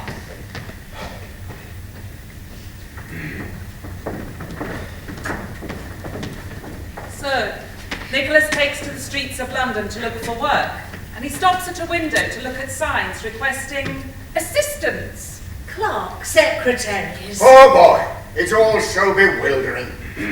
A great many opportunities here, sir. A great many people willing and anxious to be employed have seriously thought so, I dare say. Poor fellows. Poor fellows. Yes, indeed. London seems so much a wilderness at times. Oh, it is. It is a wilderness. It was a wilderness to me once. I came here barefoot, you know. You did? Yes, I've never forgotten it, thank God. But tell me, why does it seem a wilderness to you? Well... Should he tell him, this complete stranger? He should. There's nothing so contagious as pure openness of heart. And pure openness of heart is what Nicholas can see in this old gentleman's face. So yes, he should tell. And does. He runs over the main points of his little history. Oh, my word. Touching as lightly as possible on his uncle's treatment of Kate. My word, disgraceful! The old gentleman listens with great attention. Don't say another word. Not another word. Come along with me. Where to, sir? Come along. Come along. The old gentleman leads Nicholas through Oxford Street. Where we take an omnibus on its way into the city. And the farther they go, the more Nicholas wonders what the possible outcome of the adventure could be. Past the bank, along Threadneedle Street, through lanes and passages, till they emerge in a quiet, shady-lit square. Here we are. But where? Childhbood Brothers. I am Charles Dickens. German merchants, a thriving business. Come in. Inside is another old gentleman, the very type and model of Charles. My brother Ned. The same coat, waistcoat and neckcloth. Nobody could doubt their being brothers. Brother Ned, here is a young friend of mine whom we must assist. We must. We must make proper inquiries into his statements, and if they are confirmed, we must assist him, Brother Ned. What are his necessities? What does he require? Well, the young man is modest, is a scholar, and he has been unfortunate. And you'll remember the day when we were two friendless lads and earned our first shilling in this great city? I do. Well then, I suggest that we take this young gentleman, Mr. Nickleby, Nicholas Nickleby. This young Nicholas Nickleby into the counting house. Of course. Employ me. Of course. Mr. Bean, well, yes. And you work well, do you? I hope so, yes. There's a cottage comes with the job. A cottage? Yes. You won't mind that. No. That's not an obstacle. No. Well, in that case, my hand upon it. And mine. So, in one short week, Nicholas takes possession of his new job, and Mrs. Nickleby and Kate take possession of the cottage. And all is hope and bustle and light-heartedness. Such a week of discoveries and surprises there is, that first week in the cottage. There's a grapevine.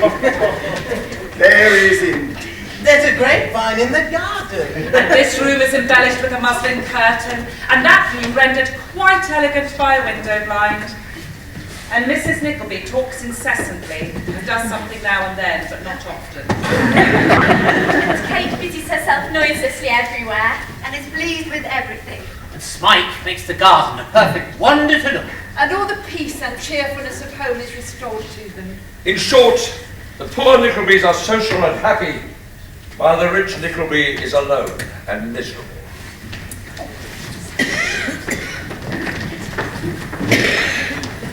Each day, Nicholas goes to work at the office of the Childhbood Brothers, and life settles into a pattern, a most happy pattern, until...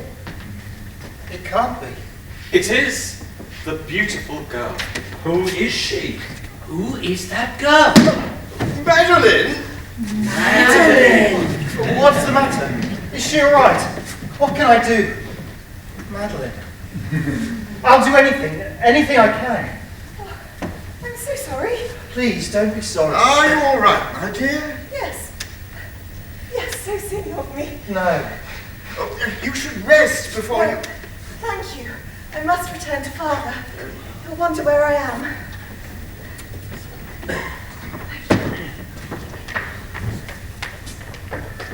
Madeleine. Mr. Childhbood! Yes? That girl, I seem to... I mean, is she unwell? I mean, who is she? Madeleine. Oh, we've known her since she was a child. No, she's not unwell. But she is unhappy. Unhappy? Why? Forgive me, Nicholas, but I'm afraid that's a confidence I'm not able to share. At least, not for the moment. So, Nicholas has seen her again. He has learnt her name. He knows little else about her, but it is enough. He is in love.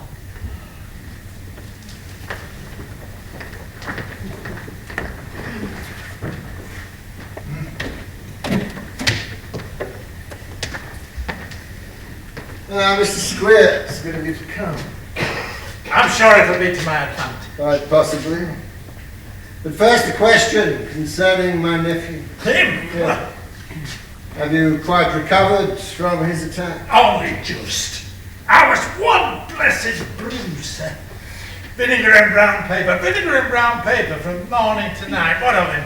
I don't suppose you're dolt enough to forgive or forget very readily the violence that was committed upon you? I am not.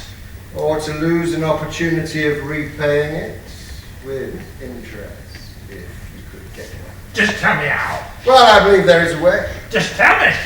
A way that would hurt. Good. The boy he took with him. Smart. What do you know of him? Not much. A stranger brought him to my place one autumn night. Left him there. Paid his first quarter in advance and never paid a penny more. But you kept him. We did. To be useful and out of the softness of our hearts. And when my nephew came, he befriended him. They did.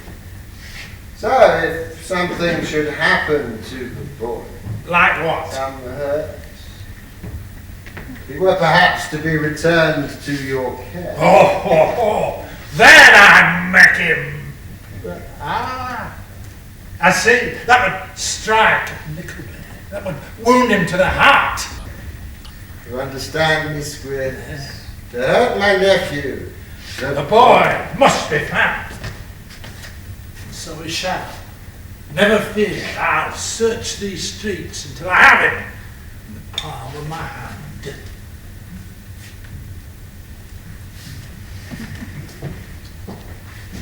Let me just defeat him in this one thing dear to his heart.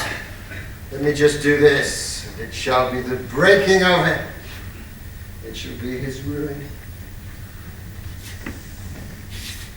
Who are you? What do you want? Mr. Nickleby. You know my name. You've been following me. Oh, I know you and you know me, Mr. Nickleby.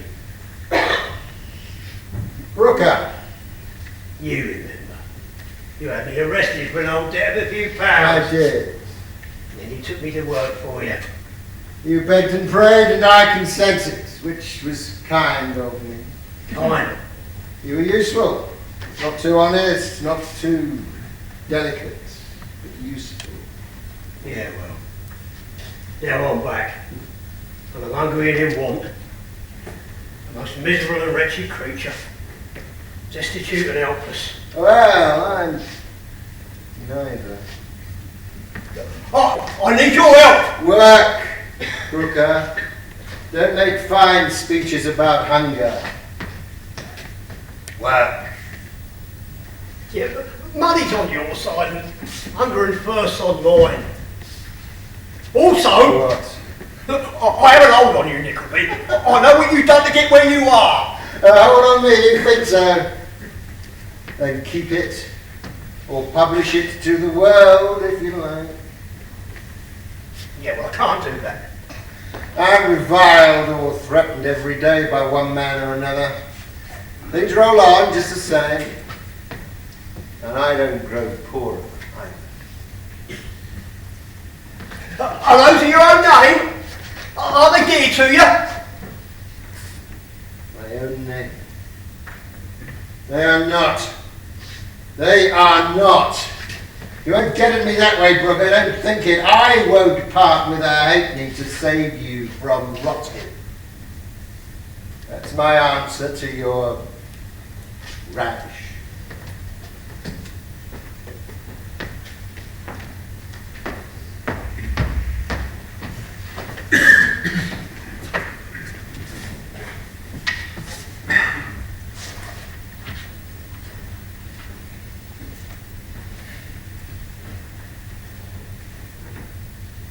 Mr. Nickleby? Nicholas? Yes, Mr. Cheeryble. What can I do for you? I wish to employ you, sir, on a delicate and confidential mission. Me? The object of this mission is a young lady. A young lady, sir? A very beautiful young lady. Sir. Pray, go on, sir. You saw her in this room in a fainting fit, or perhaps you forgot. Yes, I think I remember. She's the daughter of a lady who, when she was a beautiful girl herself and I was very many years younger, well, I loved very dearly. She's dead now, has been for many years. But you didn't marry? No, she married her choice, a man called Bray. And I prayed that she might be happy, but that wasn't to be. Bray squandered their money and treated her with thoughtlessness and cruelty.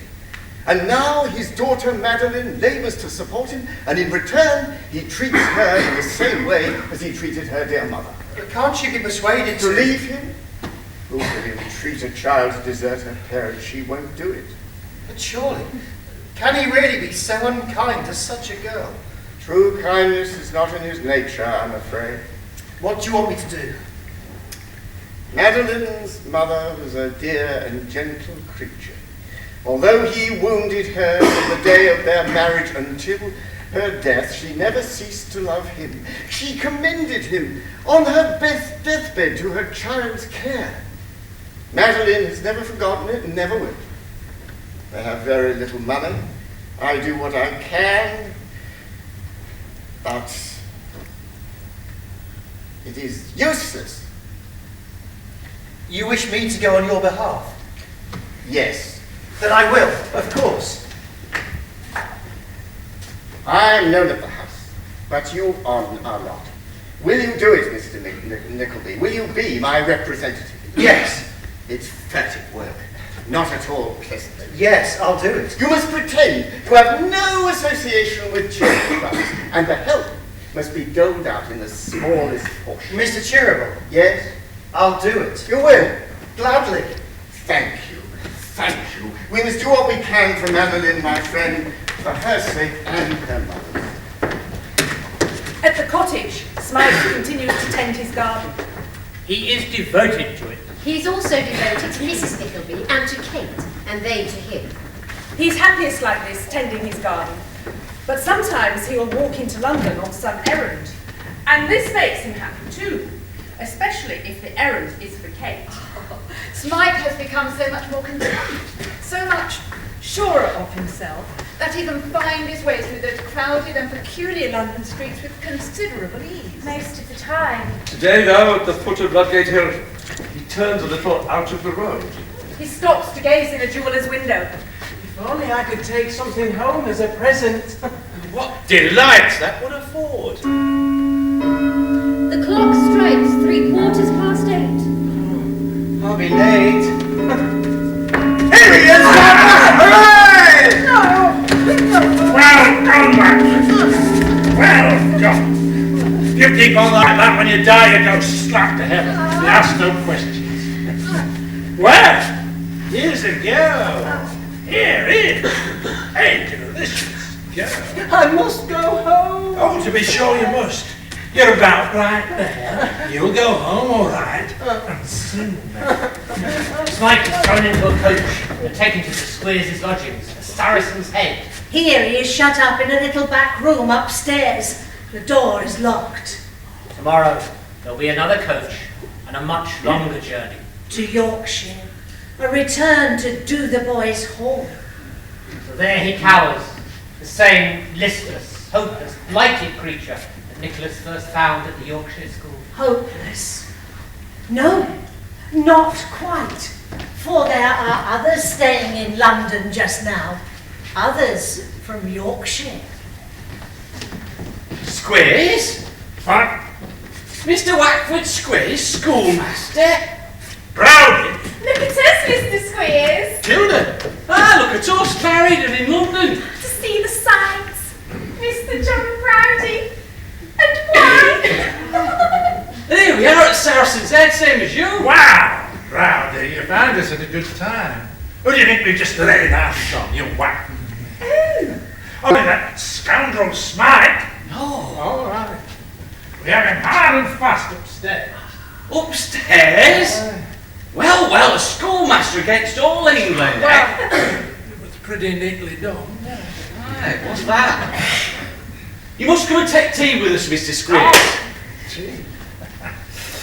Thank you. And something with a bit of fat in it for young Wackford. Oh, of course. You run along with Tilda? What's going on with me? And I'll follow along. It's a matter of moments for John Browdy to find where Smike is kept and dismantle the lock. Don't call out loud, it's me. Please, sir. I know, I've seen schoolmaster. Why don't you punch his head? Oh, never mind. You see this lock? You see how it's taken apart? Yes, sir. That's your doing. It's mine. Aye, that's what I'm telling schoolmaster. You know where you still live? Yes, sir. Good. Well, cut away while you still can. Cut away? Yeah, run, lad, run! Smike, where have you been? They came for me. They came to get me. It's all right. Don't worry, don't let them. I can't go back to that place. Smike, this is your home now. This will always be your home. You're safe, Smike. Safe. Smike! Listless, hopeless, blighted, weakened and unwell. Will he be all right? He will now. It's the shock and agitation of what's happened to him. Oh, Smike. Oh, Smike. He'll soon recover. That's what they tell themselves. He'll soon recover. Of course he will. And he does. Every day he says he feels better than he was the day before. But the truth is, he's so reduced and exhausted, so weakened and worn and emaciated, it's painful to look upon him. So they sent for a doctor, just in case. He's not strong, I'm afraid. His constitution been greatly tried and injured in childhood. But he might yet be well. He may. We must hope for that. Greatly tried and injured in childhood. What have they done to him? What have they done?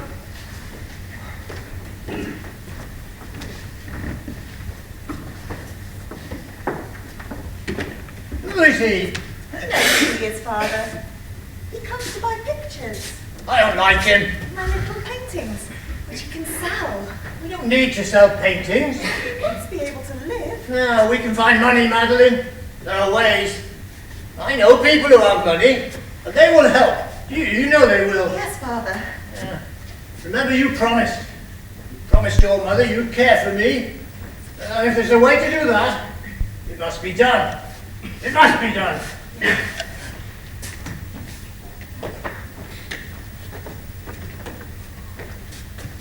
Why do you put up with this? He's my father, Mr. Nickleby. He doesn't treat you as a father ought. Please, you mustn't say that. I do say it. I can't bear to see you treated so. Madeleine! Madeleine! Please, try to understand.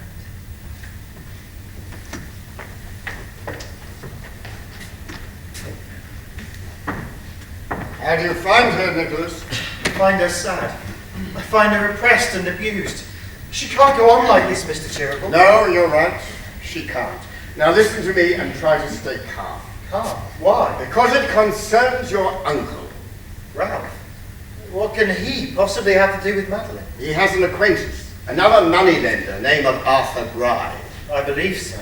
And do you know anything about this Arthur Gride? If he has anything to do with my uncle, I know enough. Well, Bray is in need of money, and Ralph Nickleby and Arthur Gride are money lenders, and so he'll put himself in their hands. He'll do more and worse than put himself in their hands. We have discovered something of their plans.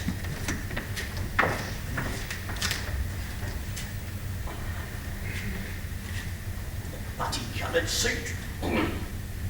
Do I look well in putty-coloured? Older moss green. This I got very cheap from a pawnbroker. And there was a tarnished shilling in the waistcoat pocket. A lucky suit, the moss green. Peg? Peg Snyder still? Aye? I'll wear the moss green. What you want? I said I'll get married in the moss green. Married? That's old husk. Listen. That's too good to be married in, master. Ain't you got something worse than that? Nothing that would do, look. What about wearing your everyday clothes? Oh, no, they're not becoming enough. Not what enough? Becoming. Becoming what? Oh, daft. They're not smart enough, Peg. I want to look as well as I can. If she's as handsome handsome as you say she is, she won't look much on you. Take your oath on that. Oh, we mustn't let her look. Those are good looks, must we, Peg? 'Cause I likes to see 'em. But you be very cheap to dress and keep, don't you think? Oh, yeah.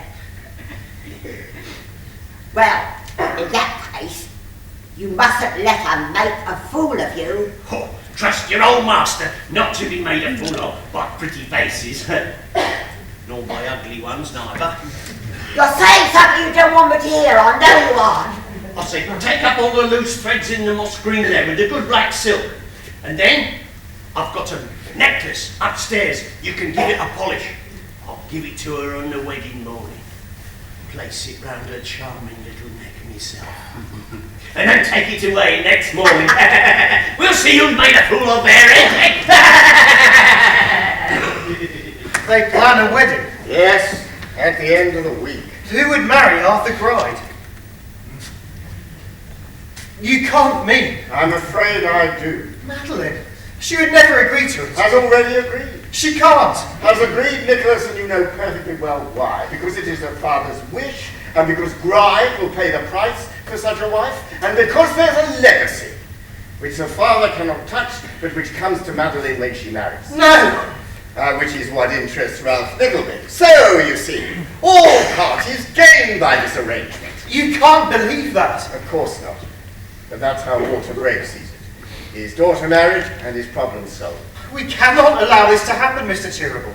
But there must be something I can do. Yes, you can appeal to his better nature, but as I've already indicated, Nicholas, I don't believe he has one.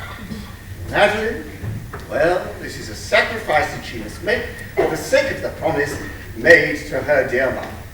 And she will make it. And Ralph will hear no appeal from you. No, he hates me. But there is perhaps one to whom he will listen.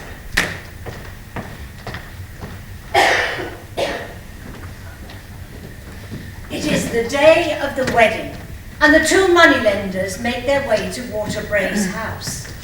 Mournful silence pervades the place. They enter more like burglars than the bridegroom and his friend.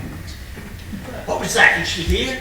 I don't suppose she'll come till she has to. Curb your impatience. Ah, Bray, she's ready, I trust. She was very ill last night. What?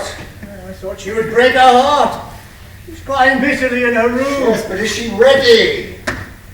Quite ready. And not likely to delay us with any young lady nonsense, fainting and so forth? She may be safely trusted now. A moment, Nickleby. Does seem a cruel thing after all. What seems a cruel thing? Well, this marriage. Look at him. Doesn't it seem cruel to you? No. Just to me, by all that's bad and treacherous. What's this? Conscience? Well, she's my daughter. Oh, pull yourself together, man. You see what a shriveled old chip he is? If he were younger, it might be cruel, but as it is, he'll die soon and leave her a rich young widow. Listen, there are 100 fathers within 5 miles of here who would gladly give their daughters and their own ears with them to that very man, ape-and mummy as he is. It must be done, man. What choice? No choice. Done. I'll go and fetch Madeleine. Now wake up, Gride. Quick, man, quick. They're on their way. At least look something like... I might have known it. Crossed my path at every turn. What brings you here, liar, scoundrel, thief? I come to save your victim if I can. Victim? If she's a victim, she's a willing one. Here I stand and will till I have done my errand. You should not be here, girl. Go now. I would not hurt you if I can help it. I will not go, Uncle. Weak and silly wench. You should leave this dog to be dealt with as it deserves. If I have a girl's weakness, I have a woman's heart. And you cannot turn me from my purpose. Yes, what might that be? To offer Madeleine a refuge and a home. And have you persuaded her to take your offer? Has she agreed to break her promise? No, of course not. I have not persuaded her. I hope she may be moved by the prayers and entreaties of my sister. Oh, see, Headmaster, he brings his sister as protection and clings to her apron strings like a cowardly boy. And wanting to marry Madeleine too. Oh dear, oh dear. Is there anything else he'd like? Anything else we can do for him? Perhaps he'd like his debts paid off, or his house furnished, or how about some banknotes to use as shaving paper, if he shaves at all. No, Brad, come on, Brad. If you value your head, stay where you are. Don't mind him, mind me. Call down Brad. Oh, forgive me, Madeleine. Forgive me.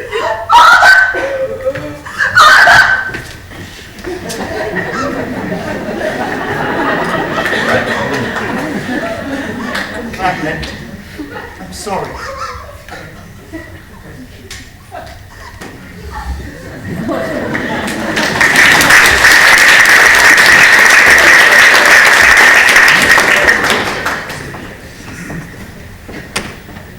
Death of Walter Bray changes everything. Certainly for Ralph Nickleby, who has suffered considerably by the failure of the marriage. Suffered? Financially.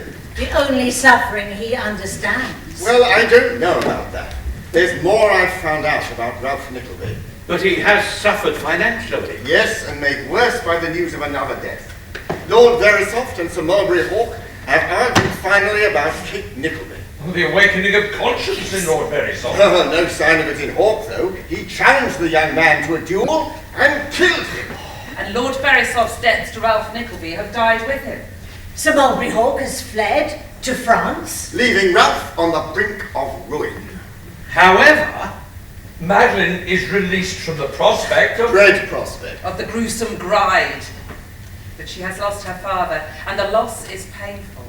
She has become unwell. She has been brought to the Nickleby cottage to recover. Here she is nursed by the devoted Kate. And visited regularly by Brother Ned and myself. Talked at by Mrs. Nickleby, and worried over by Nicholas himself. How is she now? Sleeping still, but stronger. Every day a little stronger. Good, good. She has excellent care. Yes. And devoted attention. Well, perhaps. Devoted, Nicholas, devoted. And in the fullness of time. In the fullness of time. She will recover. Yes, yes, she must. Then you and Madeleine, as I say, in the fullness of time. In the fullness of time, what?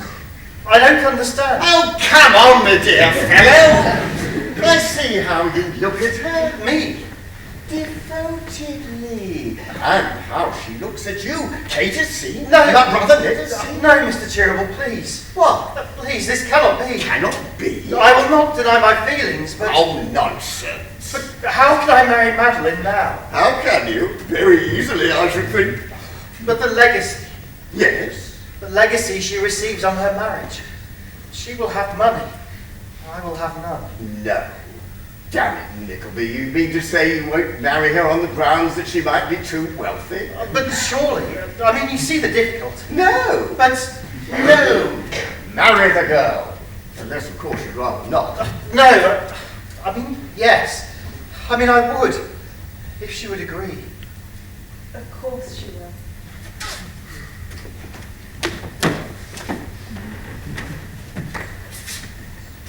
You will. Nicholas, Kate, I must tell you, Madeleine and I... Nicholas, it's Smike. Smike.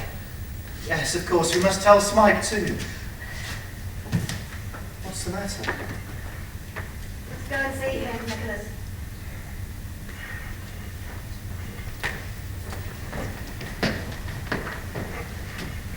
How are you today, old friend? I've been sleeping. I know. And I had such pleasant, happy dreams. I'm glad to hear you say that, Smike.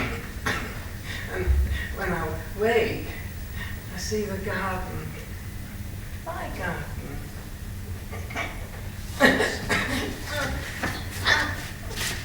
Thank you.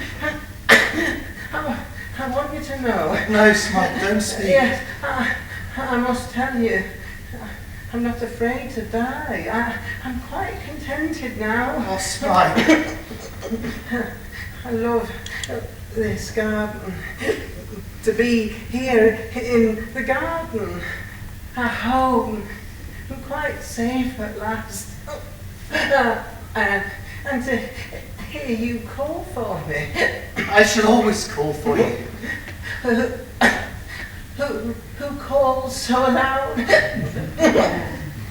Smike!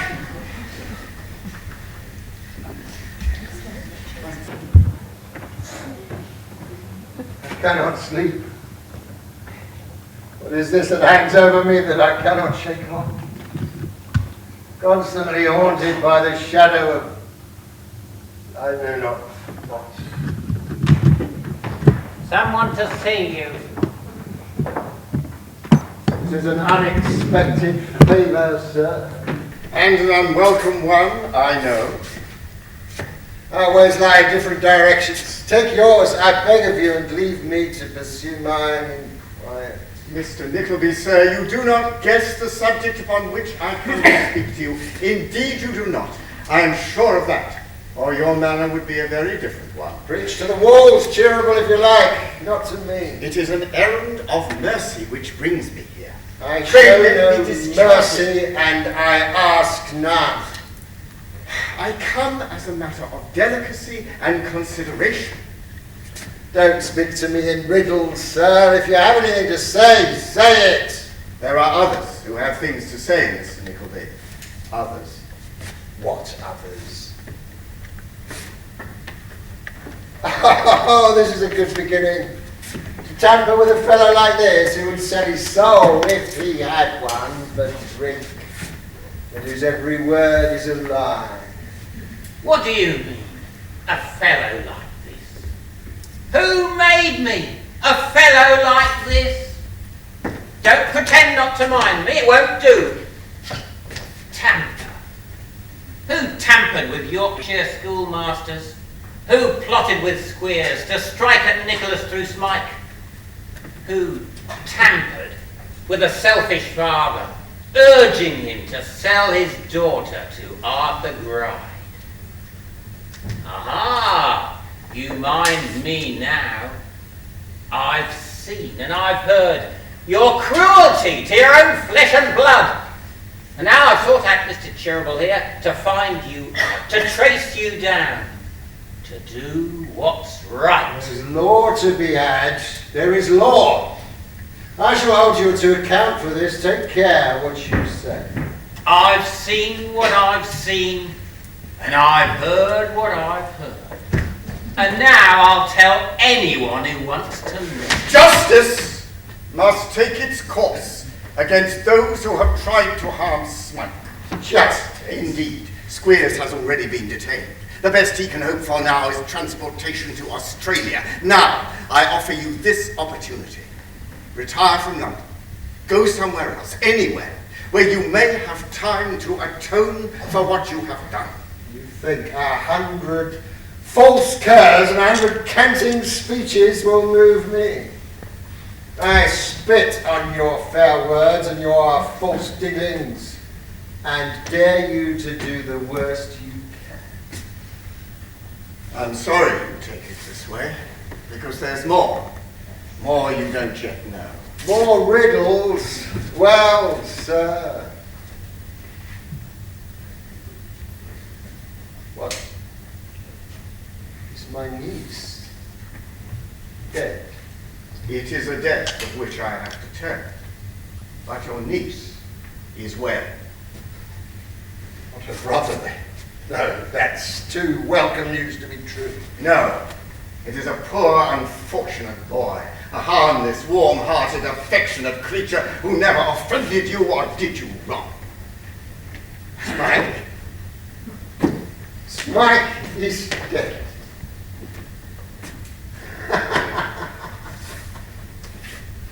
Is this your dreadful news? You see how it moves.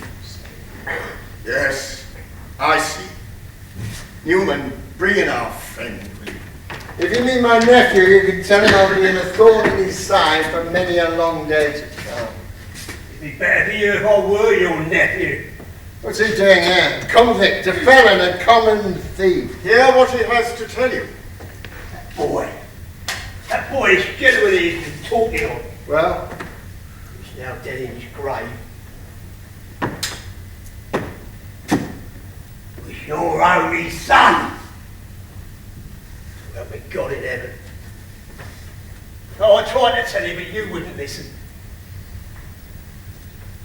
20 years ago, he married a woman of property, for the sake of the property.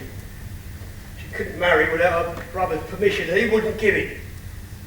So they married in secret. There was a child, a son. But he never wanted to see the boy. So when she ran off with another man, he had me fetch it. I brought it home here, to the front garret, and kept it out of sight. What happens to the boy?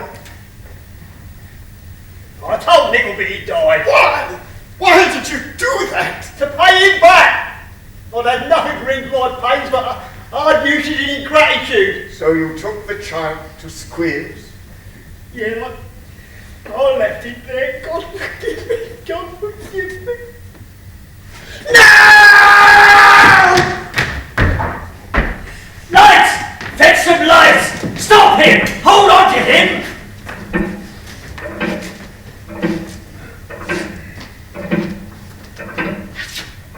Night has come. Trampled down and ruined. Is there no devil to help me? He makes his way to the top of the house, to the lumber room. The room where his son once slept, lonely and frightened. At the highest point of the sloped roof, there is a large iron hook driven into one of the beams. I see its meaning now. The restless nights, the dream, all pointing to this. No! No bed or book for me! Throw me on a dung heap and let me rot there to infect the air.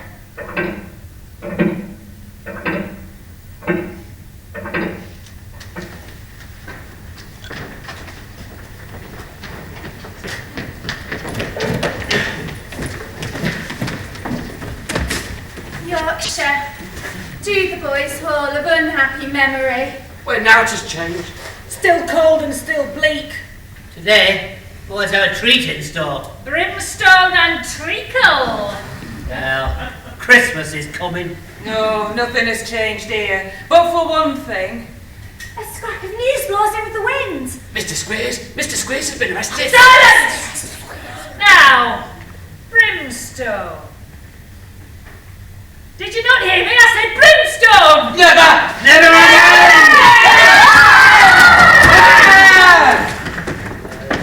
Falls in life's pleasures, uncounted many tears, only all sorrow with the fall. The boys run through all the countryside. They run for freedom. But there's one, miserable as he's been here, who knows no other home. He clings to the wretched place as a refuge. He's found nearby, crying under a hedge, frightened by the loneliness. It's all right. No one shall harm you again. Never. Never again. You'll have a new home now. Far better home. Give me your hand.